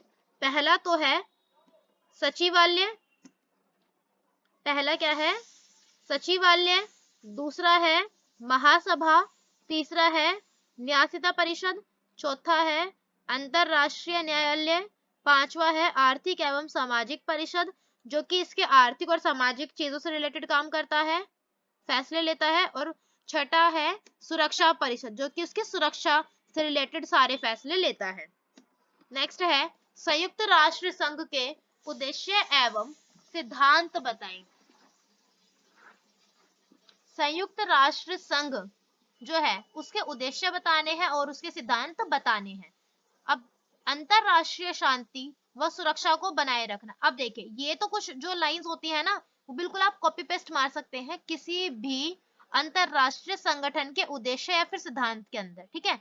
जैसे कि ये हो गया कि अंतरराष्ट्रीय शांति और सुरक्षा बनाए रखना, अब जाहिर सी बात है कि कोई लड़ाई झगड़े के लिए तो करेगा नहीं, सब कोई अंतरराष्ट्रीय शांति बनाए रखना चाहते हैं ना, और सब अपनी सुरक्षा चाहते हैं। राष्ट्रों के बीच मैत्रीपूर्ण संबंध को बढ़ावा देना, आपसी सहयोग द्वारा आर्थिक, सामाजिक, सांस्कृतिक और मानवीय ढंग की अंतरराष्ट्रीय समस्याओं को हल करना, यानी कि अंतरराष्ट्रीय लेवल पर किन्हीं भी देशों के बीच में, चाहे आर्थिक तौर पर, सामाजिक तौर पर, सांस्कृतिक तौर पर या मानवीय तौर पर, किसी भी ढंग से अगर कोई भी समस्या हो तो उसे हल करने का कार्य भी किसका होता है, संयुक्त राष्ट्र संघ का। ये वही सारी लाइंस जो कि आप किसी भी संगठन में कॉपी पेस्ट कर सकते हैं। नेक्स्ट है अंतरराष्ट्रीय संधियों एवं अंतरराष्ट्रीय कानूनों को सम्मान पूर्वक लागू करवाना, ये भी वही लाइन है, देखिए आप इसे भी कॉपी पेस्ट कर सकते हैं कि जितनी भी अंतरराष्ट्रीय संधियां हैं और अंतरराष्ट्रीय जितने भी कानून होते हैं इन्हें लागू करवाना सभी देशों से, ये भी इसका काम होता है संयुक्त राष्ट्र संघ का। नेक्स्ट है राष्ट्रों की प्रादेशिक अखंडता और राजनीतिक स्वतंत्रता का आदर करना, कि भले ही भाई हम पूरे विश्व पटल पर हम एक ही है, लेकिन सब हर देश की अपनी खुद की अखंडता है, हर देश की अपनी खुद की स्वतंत्रता है, हर देश की अपनी खुद की राजनीति है। तो उसका आदर करना और उसका आदर करते करते संयुक्त राष्ट्र संघ इनसे अपने इंटरनेशनल लेवल के भी जितने भी नियम कानून थे उनका भी पालन कराता है। बाहरी सुरक्षा की पारंपरिक धारणा से क्या अभिप्राय है? पारंपरिक धारणा का मतलब होता है जो चीजें बहुत पुराने टाइम से या फिर जो फ्रॉम द स्टार्टिंग चली हुई आ रही हैं। तो सुरक्षा यानी कि सबको पता है सिक्योरिटी, अपने आप को बचाए रखना। तो बाहरी सुरक्षा की पारंपरिक धारणा से क्या अभिप्राय है? खतरे का स्रोत कोई दूसरा मुल्क होता है। जाहिर सी बात है कि अगर आप बाहरी सुरक्षा या फिर आप बाहरी असुरक्षा की बात करते हैं तो इसमें जो खतरा होता है वो आपको किससे होता है? किसी दूसरे मुल्क से होता है, किसी दूसरे देश से होता है, जो सैन्य हमले की धमकी देकर संप्रभुता, स्वतंत्रता और क्षेत्रीय अखंडता जैसी किसी देश के केंद्रीय मूल्यों के लिए खतरा उत्पन्न करता है। यानी कि वो अपनी सेना का रौब दिखाकर कि हमारी सेना कितनी बड़ी है, हमारी सेना कितनी पावरफुल है, हमारे पास परमाणु बम है, हमारे पास ये नई टेक्नोलॉजी के हथियार है, हम तुम्हें अभी चाहे तो अभी खत्म कर दे। यानी कि ऐसी ऐसी बातें बोलकर कोई आपसे आपकी क्षेत्रीय अखंडता छीन सकता है, आपकी स्वतंत्रता छीन सकता है और आपकी संप्रभुता छीन सकता है। इसी को तो बोलेंगे बाहरी सुरक्षा। एक तरीके से ब्लैकमेल ही तो कर रहा है कोई आपको। सुरक्षा नीति का संबंध युद्ध की आशंका को रोकने से होता है। यानी कि सुरक्षा नीति होती क्या है? सुरक्षा नीति का संबंध होता है कि युद्ध की जो आशंका है उसको रोक दिया जाए, यानी कि युद्ध ना हो। ठीक है, सुरक्षा की नीति का संबंध युद्ध की आशंका को रोकने से होता है जिसे अपरोध कहा जाता है। यानी कि एक ऐसी स्थिति जब युद्ध होने की आशंका हो पर उसे अपनी सुरक्षा नीति के द्वारा आप उसे रोक दे तो इसी को बोला जाता है क्या? अपरोध। देश शक्ति संतुलन अपने पक्ष में रखने के लिए सैन्य शक्ति के साथ आर्थिक व प्रौद्योगिकी ताकत को बढ़ाने में लगे रहते हैं। अब मान लीजिए कि आज के टाइम पर अगर कोई देश भारत देश को धमकी दे कि भाई हमारी सेना ऐसी है वैसी है, हमारे पास ये अधिकार, हमारे पास ये हथियार है, वो हथियार है, तो हम क्या करेंगे? हम भी फिर उसी टाइम पर अपनी जो सैन्य शक्ति है उसे बढ़ाना स्टार्ट कर देंगे, अपनी सेना पर ज्यादा खर्च करने लगेंगे और इसके साथ साथ सिर्फ सेना पर ही नहीं बल्कि हम अपने आर्थिक और प्रौद्योगिकी की ताकत को भी बढ़ाने में लगे रहेंगे। किसी देश अथवा गठबंधन की तुलना में अपनी ताकत का असर बढ़ाने के लिए देश गठबंधन भी बनाते हैं। जाहिर सी बात है, जैसे कि आपको याद हो तो अगर नाटो सीटो सेंटो जो बन रहे थे वो क्यों बन रहे थे? जो अमेरिका है और जो सोवियत संघ है वो सभी देशों को, सभी छोटे देशों को अपने ही गठबंधन के अंदर क्यों शामिल कर रहे थे? क्योंकि वो ये दिखाना चाहते थे कि भाई ज्यादा देश हमसे कन्विंस है, ज्यादा देश की जो पावर है, चाहे वो भले ही छोटे देश हो, लेकिन जो ज्यादा देश है वो हमारे साथ है, उनके संसाधन हमारे साथ है। यानी कि कई बार जो देश है वो गठबंधन भी बनाकर अपनी पावर दिखाते हैं, शो करते हैं।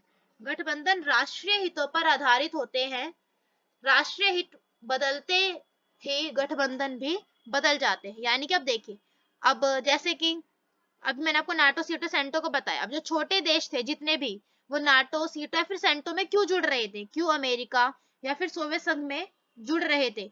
भाई क्योंकि उनका भी खुद का अपना पर्सनल कोई प्रॉफिट रहा होगा, उन्हें भी महाशक्तियों से सिक्योरिटी मिल रही होगी, पैसा मिल रहा होगा, है ना कुछ तो मिल रहा होगा। यानी कि जब इंसान को फायदा होता है तभी वो अपने गठबंधन भी बनाता है। और जैसे ही आपका राष्ट्रीय हित बदला वैसे ही आप भी गठबंधन बदल लेंगे कि आज मुझे इस इंसान से प्रॉफिट हो रहा है तो मैं आज इसके गठबंधन में हूं, लेकिन जब कल मुझे इससे प्रॉफिट नहीं होगा तो मैं इसके गठबंधन से निकल जाऊंगी। आंतरिक सुरक्षा की पारंपरिक अवधारणा से क्या अभिप्राय है? अब जैसा कि हमने अभी पढ़ा बाहरी सुरक्षा की पारंपरिक अवधारणा के बारे में, अब हम पढ़ेंगे आंतरिक सुरक्षा की पारंपरिक अवधारणा के बारे में। इससे अवधारणा में देश की आंतरिक शांति और सुरक्षा कानून व्यवस्था मुख्य कारक होती है। अब जैसे कि बाहरी सुरक्षा में क्या होता था कि जो आपको खतरा होता था वो किसी दूसरे देश से होता था, लेकिन आंतरिक सुरक्षा में क्या होता है? आपकी आंतरिक शांति और आपकी कानून व्यवस्था ही क्या होती है? आंतरिक सुरक्षा का या फिर आंतरिक असुरक्षा का कारण बनती है। कि भाई हमारे देश में प्रॉब्लम चल रही है, हमारे देश में लड़ाई झगड़े हो रहे हैं, गृह युद्ध हो रहा है, तो ऐसे में क्या होगा, हमारे देश में आंतरिक असुरक्षा बनने लगेगी।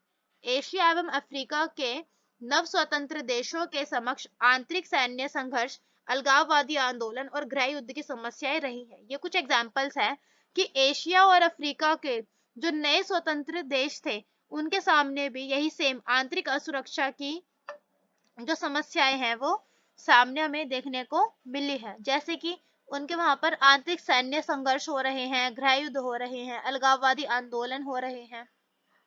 नेक्स्ट है सुरक्षा के पारंपरिक तरीके, निशस्त्रीकरण, अस्त्र नियंत्रण तथा विश्वास की बहाली है। निशस्त्रीकरण, अस्त्र नियंत्रण और विश्वास की बहाली, कि अपने नियंत्रण रखो शस्त्रों पर, ठीक है, और विश्वास बनाए रखो। विश्वास क्योंकि अगर सरकार से हटा तो फिर आंतरिक असुरक्षा तो होगी ही होगी। भारत की सुरक्षा नीति के घटक बताएं। अब भारत ने जो अपनी सुरक्षा नीति बना रखी है कि भाई हम अपनी सुरक्षा नीति कैसे बनाएंगे, तो वो देखिए, इसने पहला क्या कर रखा है कि सैन्य क्षमता को मजबूत करना। जाहिर सी बात है कि सबसे पहला तो है भाई अपनी सेना को मजबूत करो, बाकी सब तो बाद की बात है। दूसरा है अंतरराष्ट्रीय संस्थाओं को मजबूत करना, कि जितनी भी अंतरराष्ट्रीय संस्थाओं में आप हैं उन्हें मजबूत, जिनके भी आप सदस्य बन चुके हैं उनके साथ अपने रिलेशन मजबूत रखना, ठीक है। तीसरा है आर्थिक विकास करना, ये तो सभी देश चाहते हैं कि हमारा देश आर्थिक विकास करे। चौथा है अंदरूनी सुरक्षा को मजबूत करना। क्यों? क्योंकि केवल बाहरी सुरक्षा से ही काम नहीं चलेगा, जो असुरक्षा होती है वो अंदरूनी तौर पर भी हो सकती है। अब आतंकवाद से आप क्या समझते हैं, ये तो आप सबको आता ही होगा, सबको समझ आता होगा ये तो। आतंकवाद से तात्पर्य क्रूर हिंसा के व्यवस्थित प्रयोग से है, जिससे समाज में भय का वातावरण बनता है। इसका उपयोग प्रमुखता से राजनीतिक पार्टी के उद्देश्य के अतिरिक्त कई अन्य उद्देश्यों के लिए किया जाता है। यानी कि अब आतंकवाद का काम क्या होता है, एक तरीके से क्रूर हिंसा, कि बस लड़ाई झगड़े के माध्यम से ही हम क्या करें, अपनी सारी बातें मनवा ले, लोगों के मन में अपने लिए क्या कर दे, भय पैदा कर दे, ठीक है, वो यही तो चाहते हैं। और इसका प्रयोग वे प्रमुखता से राजनीतिक पार्टी के उद्देश्य के अतिरिक्त, उन्हें राजनीतिक पार्टी नहीं चाहिए होती, उनका खुद का अपना ही एक अलग ही रीजन होता है, कोई अपने अलग ही खुद के उद्देश्य होते हैं, जिसकी वजह से वो आतंकवाद का सहारा लेते हैं। आतंक का एक व्यवस्थित उपयोग प्राय हिंसक, विशेष रूप से दबाव से साधन के रूप में, अवैधानिक हिंसा तथा युद्ध का प्रयोग, हिंसात्मक कार्य जिनका उद्देश्य एक निश्चित आर्थिक, राजनीतिक और वैचारिक लक्ष्य के लिए भय उत्पन्न करना तथा विधित रूपेण नागरिकों की सुरक्षा को लक्षित करना तथा उनकी अवहेलना करना। यानी कि आतंकवाद का क्या उद्देश्य होता है, यही तो उद्देश्य होता है कि आर्थिक, राजनीतिक और वैचारिक तौर पर लक्ष्य उनका क्या होता है, भय उत्पन्न करना, कि हम कैसे ना कैसे करके लोगों के मन में, उस देश की जनता के मन में, देश की सरकार के मन में अपने लिए क्या कर देते हैं, भय पैदा कर देते हैं। और नागरिकों की सुरक्षा को वो ऐसा दिखाते हैं कि हम क्या करेंगे, अब तुम्हारे नागरिकों को सुरक्षित नहीं छोड़ेंगे, तो अपनी सबसे पहली प्रायोरिटी अब क्या बना लो, अपने जो जनता है उसकी सिक्योरिटी। अब समकालीन राजनीति में पर्यावरण की चिंता के कारण बताओ। ये भी बहुत इजी क्वेश्चन है बट इंपॉर्टेंट है कि पर्यावरण की चिंता के क्या कारण हो सकते हैं।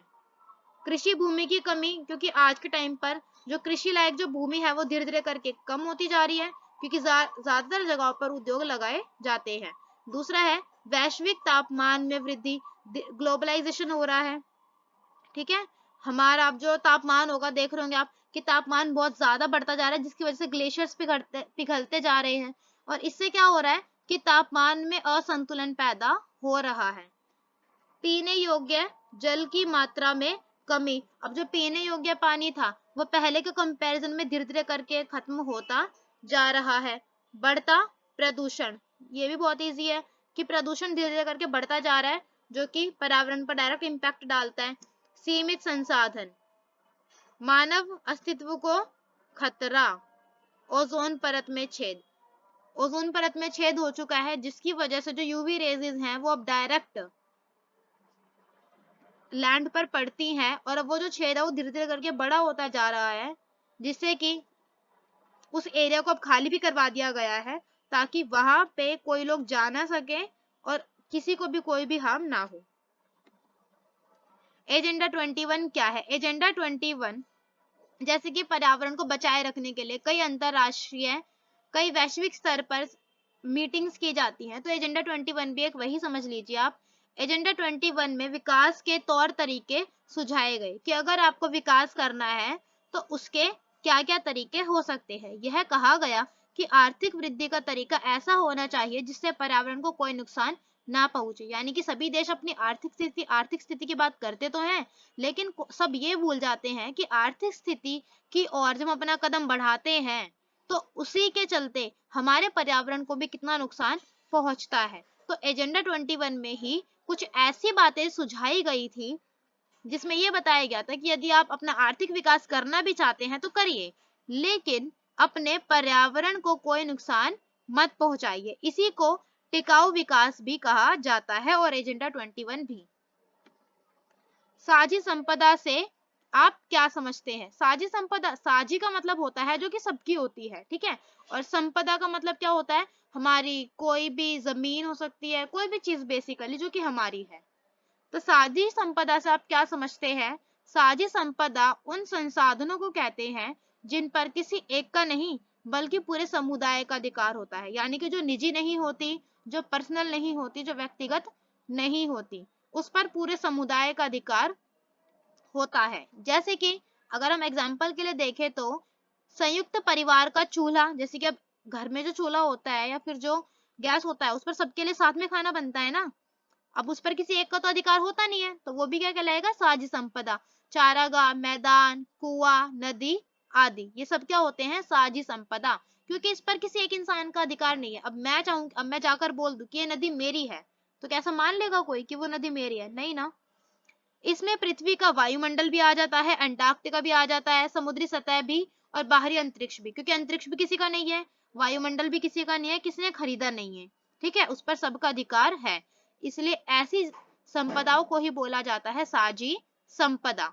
वैश्विक साझी संपदा की सुरक्षा को लेकर भी विकसित एवं विकासशील देशों का मत भिन्न भिन्न है। यानी कि अब जो वैश्विक स्तर पर जो साझी संपदाएं हैं उनकी सुरक्षा को लेकर भी विकसित एवं विकासशील देशों का जो मत है वो बहुत ही भिन्न भिन्न है। विकसित देशों का मानना कुछ और है और विकासशील देशों का मानना कुछ और है। विकसित देश इसकी सुरक्षा की जिम्मेदारी सभी देशों में बराबर बांटने के पक्ष में है। यानी कि विकसित देश जो कि खुद ऑलरेडी विकसित हो चुके हैं उनका मानना है कि वैश्विक साझी संपदा जो है उसकी सुरक्षा की जो जिम्मेदारी है वो विश्व के सभी देशों को बराबर बराबर बांटनी चाहिए। उनका ऐसा मानना है कि भाई जब विश्व में सभी देश रह रहे हैं और वो सबकी साझी संपदा है तो उसकी सुरक्षा का जो अधिकार है, जो उसकी सुरक्षा का जो कर्तव्य है वो भी सभी देश में बराबर आना चाहिए। परंतु विकासशील देश दो आधारों पर विकसित देशों की इस नीति का विरोध करते हैं। यानी कि अब विकासशील देश जो है वो विकसित देशों की ये जो इन्होंने अब ये जो स्टेटमेंट दी है इसका क्या करते हैं? विरोध करते हैं, इसे नेग्लेक्ट करते हैं।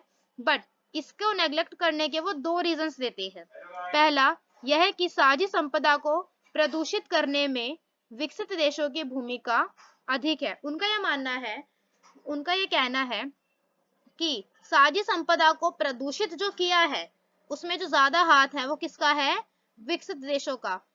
तो अब ज्यादा जो एफर्ट्स लगाने चाहिए वो भी विकसित देशों को ही लगाने चाहिए। और दूसरा यह है कि विकासशील देश अभी विकास की प्रक्रिया में है। अब ये सबको पता है कि विकासशील देश जो है वो अभी भी विकास कर ही रहे हैं।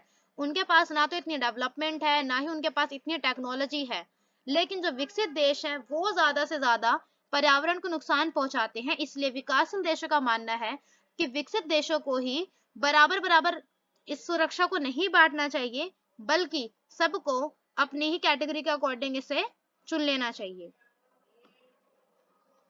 वैश्वीकरण से आप क्या समझते हैं? इसकी विशेषताएं भी बताइए। अब वैश्वीकरण का मतलब क्या होता है? वैश्वीकरण एक बहुआयामी प्रक्रिया है जिसमें हम अपने निर्णयों को दुनिया के एक क्षेत्र में कार्यान्वित करते हैं जो दुनिया के दूरवर्ती क्षेत्र में व्यक्तियों के व्यवहार के निर्धारण में महत्वपूर्ण भूमिका निभाते हैं। वैश्वीकरण का अगर आपको मैं सिंपल मतलब बताऊं तो वो होता है किसी भी एक देश का बाकी सभी देशों के साथ रिलेशन बनाना। वो जो रिलेशन होगा वो आर्थिक तौर पर भी हो सकता है, सामाजिक तौर पर भी हो सकता है, राजनीतिक तौर पर भी हो सकता है और सांस्कृतिक तौर पर भी हो सकता है। अब इसे अभी हम और भी ज्यादा अच्छे से तब समझ पाएंगे जब हम इसकी विशेषताएं पढ़ेंगे और इसके आयामों को पढ़ेंगे। ठीक है, वैश्वीकरण की विशेषताएं क्या है? पूंजी, श्रम, वस्तु एवं विचारों का गतिशील एवं मुक्त प्रवाह। वैश्वीकरण का मतलब ही ये होता है कि मुक्त प्रवाह करना, मुक्त व्यापार करना, कि एक देश से दूसरे देश में फ्लो में हो सारी चीजें, पूंजी भी फ्लो में जाए, श्रम भी, वस्तु भी एवं विचार भी। अब विचारों की यदि अगर हम बात करें तो देखिए आज के टाइम पर इंडिया के अंदर जो विचार, जो संस्कृति जो अपनाई जा रही है, जैसा रहन सहन जो अपनाया जा रहा है, वो इंडिया का एग्जैक्टली नहीं है, वो इन्होंने अपनाया है पश्चिम से। यानी कि यूरोप में ये स्टार्टिंग से चलता था, गाउन पहनना, जीन्स पहनना, ब्लेजर्स एंड कोट्स पहनना, कैप लगाना, ये इंडिया का कल्चर नहीं है। लेकिन प्रेजेंट टाइम में इंडिया में ये सब फॉलो किया जाता है। ऐसा क्यों? क्योंकि ये भी वैश्वीकरण का ही एक नतीजा है कि यूरोप की जो चीजें हैं वो फ्लो करते करते कहां तक आ गई, इंडिया में आ गई। पूंजीवादी व्यवस्था एवं विश्व व्यापार में वृद्धि, ये भी पूंजीवादी व्यवस्था को अपनाते हैं और विश्व व्यापार में वृद्धि करते हैं कि व्यापार करना चाहिए। देशों के बीच आपसी जुड़ाव एवं अंतर्निर्भरता। अब जाहिर सी बात है कि जब कई देश आपस में एक दूसरे के साथ व्यापार करेंगे, एक दूसरे के साथ अपने विचारों को बांटेंगे, अपनी सेवाओं को बांटेंगे, अपनी पूंजी को बांटेंगे, तो धीरे धीरे करके वो सभी देश एक दूसरे पर अंतर्निर्भर होते चले जाएंगे। विभिन्न आर्थिक घटनाएं जैसे कि आर्थिक मंदी जब होती है या फिर जब तेजी होती है तथा महामारी जैसे कि कोविड-19 आदि मामलों में वैश्वीकरण सहयोगी एवं प्रभावी रहा। क्यों? क्योंकि जब भी कोई प्रॉब्लम आती है तो हम दूसरे देशों से हेल्प ले सकते हैं ना। अब हम पढ़ेंगे वैश्वीकरण के विभिन्न आयामों के बारे में। तो वैश्वीकरण के बेसिकली हम 3 आयाम पढ़ने वाले हैं, जिसमें से पहला है वैश्वीकरण का राजनीतिक आयाम। अब इसके अंदर क्या होता है? वैश्वीकरण से राज्य की क्षमता में कमी आई है। राज्य अब कुछ मुख्य कार्य जैसे कानून व्यवस्था बनाना तथा सुरक्षा तक ही सीमित है। अब बाजार आर्थिक और सामाजिक प्राथमिकताओं का मुख्य निर्धारक है। यानी कि वैश्वीकरण के आने के बाद अब क्या होने लगा है कि किसी भी देश की जो सरकार है वो अब ना सिर्फ नाम मात्र की रह गई है। अब केवल उसका काम रह चुका है कानून व्यवस्था बनाए रखना और बस सुरक्षा बनाए रखना, इससे ज्यादा उसका काम कुछ नहीं रहा है। राज्य की प्रधानता बरकरार है तथा उसे वैश्वीकरण से कोई खास चुनौती नहीं मिल रही है। यानी कि ऐसा नहीं है कि जो वैश्वीकरण है वो राज्य यानी कि सरकार को कोई चुनौती दे रहा है या फिर उसकी जगह हटाना चाह रहा है, ऐसा कुछ नहीं है। राज्य जो है वो अभी भी अपनी प्रधानता में बरकरार है। ठीक है। वैश्वीकरण के सांस्कृतिक आयाम तो बहुत इजी है, जैसे कि खान पान में बदलाव, जो हम बर्गर पिज्जा हम जो खाते हैं, फ्रेंच फ्राइज, ये हमारे इंडिया के नहीं है, ये हमारे इंडिया का कल्चर नहीं है, ये हमें मिला है किसी दूसरे देश से। ऐसे ही रहन सहन में बदलाव आया है, साड़ी सूट के बदले अब लोग जींस टॉप पहनने लगे हैं। पश्चिमी संस्कृति की ओर झुकाव, अब हमें पश्चिमी संस्कृतियां ज्यादा पसंद आती हैं अपनी संस्कृतियों के कंपैरिजन में। विदेशी वस्तुओं की बढ़ती मांग, अब लोगों को विदेशी वस्तुएं, फॉरेन ट्रिप्स पे जाना, फॉरेन चीजें खरीदना ज्यादा पसंद आता है इन कंपैरिजन टू अपनी देश की चीजें। ठीक है।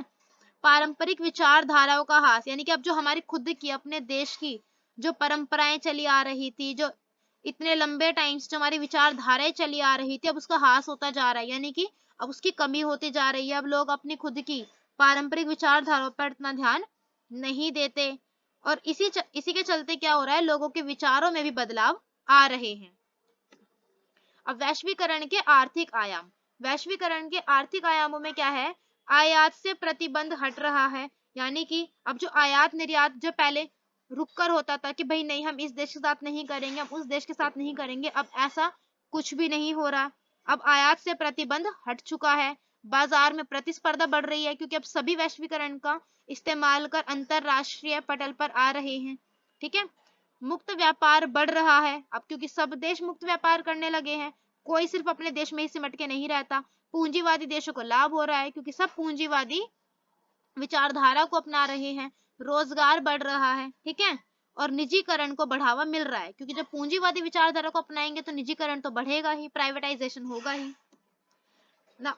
ये थी मेरी फर्स्ट बुक की जितने भी most important and most repeated questions जो कि मुझे लगे आपके एग्जाम पॉइंट ऑफ व्यू से, मैंने वो सब इस वीडियो में कंप्लीट कर दिए हैं। And thank you so much for watching, hope you like the video and please subscribe the channel to get more videos like this.